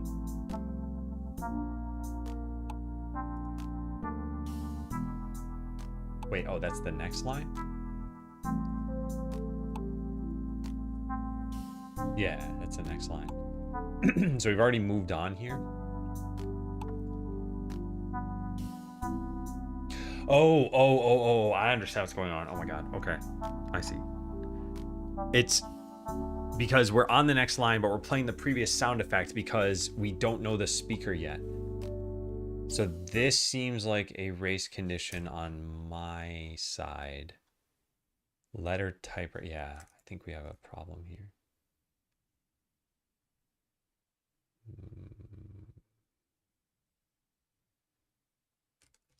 Right, so bug when switching speakers, the first sound effect played from the new speaker will use the prior speaker's ID. This is presumably due to a race condition on my I'll say part where I don't set the last line run in time. That's probably it. Yeah. Do you get the urge to hand roll your own solution instead of using yarn spinner? I don't know. Like part of me did, but when I did, whoops, what did I just do? When I did localization for Skeleseller, my original plan was going to be like annotate string IDs in the game and have people use an in-game tool to modify those strings. This would have been crazy. Crazy. And then Foolbox said, hey, that sounds over-engineered. And I'm like, you know what? You're right. And then I used an off-the-shelf solution, and I think it was a great idea. I have since learned about how I should have been using that off-the-shelf solution. But yeah, making stuff yourself from scratch means maintaining it from scratch. It means dealing with all the bugs that you have. And the benefit of that is that it's perfectly tailored to your situation. But there's a time cost to doing all of that. Now, I will say there's been a significant time cost to using yarn spinner. But yeah, I think this trade-off is always just, it's interesting to think about. Like you have your time, the knowledge it takes to use or make something, how much you could benefit from someone else improving the thing that you use and having that person just not be you. So as an example here, like Godot as an engine, if I just didn't make another game for 2 years, like Godot is still improving. So that when I come back in 2 years, I'd be like, oh, wow, there are all these features and they've fixed bugs and, you know, presumably it gets better. I know that's not always true with software. But if you take a break from your own engine for 2 years, literally nothing gets done. Like, it's not like just magically got new features or bug fixes. So, yeah, that I think is potentially a really appealing feature here. Now, there are some tools that I make that take, like, let's say an hour to make, where, yep, I tailor it to my situation and who cares if it doesn't get improvements or anything. And in the future, if I want something different, I just take another hour to make another tool. So yeah, it all depends on what I'm trying to do exactly. All right, so like I said, I think this is a problem. Let's just investigate it now. This shouldn't be that hard to figure out, right? Options, presenter. I set a last line here. Yes, this. So this is set, and then we try calling into the audio. So we need to run the game first. Yeah, we need to run the game first. I don't want this set right now. All right, and we do need sounds playing. So let's just mute the breakpoints for right now and go back to here. All right, so all that's muted. And I want to unmute the game. And then set this back to normal. And then press the button. Okay, so the first thing that gets called is audio stream. So copy the, where's copy? There. First stack. And then we presumably hit this, yeah.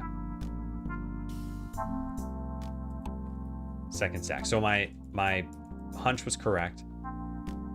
We are trying to play audio before we call run line async. How is that possible though? This is something Yarn Spinner's doing. Run line async. Maybe it's the order of presenters. Who's responsible for doing this?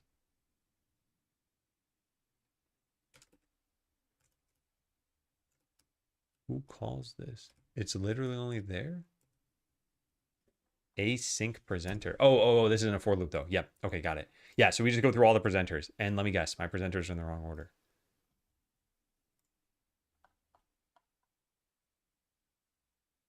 Yes. So we just drag this up here and it's fixed. I mean, that might cause another problem. But yeah. All right, so now mute the breakpoints again. Hit play. Turn on the sound. Now it should be fixed. Yep, it's fixed. Cool. All right, great. So yeah, this was indeed the case. I can just reorder the dialogue presenters in Godot to fix this. So consider making, yeah, this. It should be run first so that it can set the last line before the audio tries playing. All right, I'm pretty happy with this. Let's go cut out of these things. Actually, can I just close all that? Can I just oh, what happens if I click this now? Yeah, that works. Okay, good.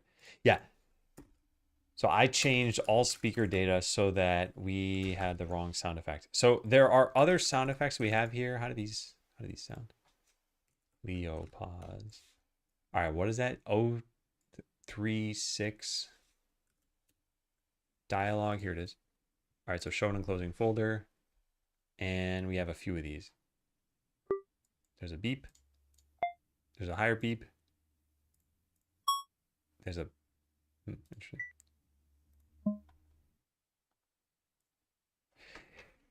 Huh. I wonder if we should just make random like sine waves and square waves and stuff and just call that the different quote unquote voices. Because it's not that hard for me to generate one of these things, right?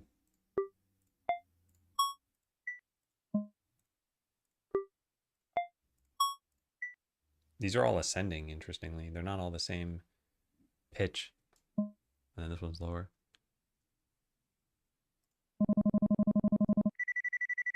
That sounds so annoying. I think you got to pitch shift this. All right, well, that's the cleanup work we have for this. I guess I'll write that down. Actually, you know what we should do? We should probably come up with...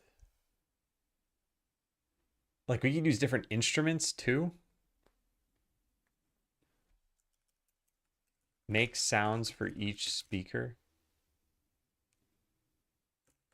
We could use different instruments if we want. The bass pitch should probably be the same, and we should probably write a README for how we generated these. Yeah. Yeah, so there's a lot of cleanup stuff. I actually did think this is like suitable for the task, the amount of time that I took. I don't think it's supposed to be like a quick thing. We just slap in some sound and we're done. And I wrote a decent amount of code here. I'm pretty happy with how this turned out. There's some cleanup stuff I want to do still, but I got to get lunch. So here's what I'm thinking. I get lunch. I probably finish this sound code up. Actually, maybe I do that on stream tomorrow. And I could just stash this, put it in a branch, and do it tomorrow. Because what I'm kind of debating on is like, what if I investigated that crash again? I don't think I'm going to stream this afternoon, though. Yeah. Have a nice foods. Thanks. Yeah. Yeah, so let's fill out the journal. I think today was pretty good. Yeah. I have a lot that I can do for sure. And then tomorrow I want to spend the whole day doing, well, unless I make significant progress on the crash, then I want to spend the rest of the day doing like whatever other random stuff we have here. It's interesting because now I'm looking forward to the next checkpoint. Checkpoint 2 starts on Monday. And then I'm also looking forward to the next stabilization phase, which should be like August 1st or so. So we'll have a little less than 2 months to do checkpoint 2. That's at least the time I'm giving myself. We might blow past it. I don't know. We'll see. All right, so what we do. Stopped looking into the crash. Spent most of the morning working on getting dialogue sounds to play for each speaker. Okay, let's go find someone to raid. Thank you all for watching.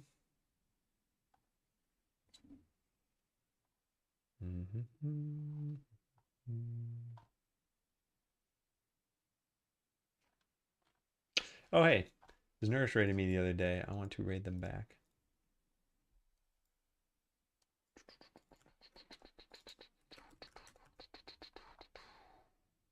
This code does not capture the exception. Let's throw it. I wrote a way that you could capture. Okay, yeah, I'll take a look at that.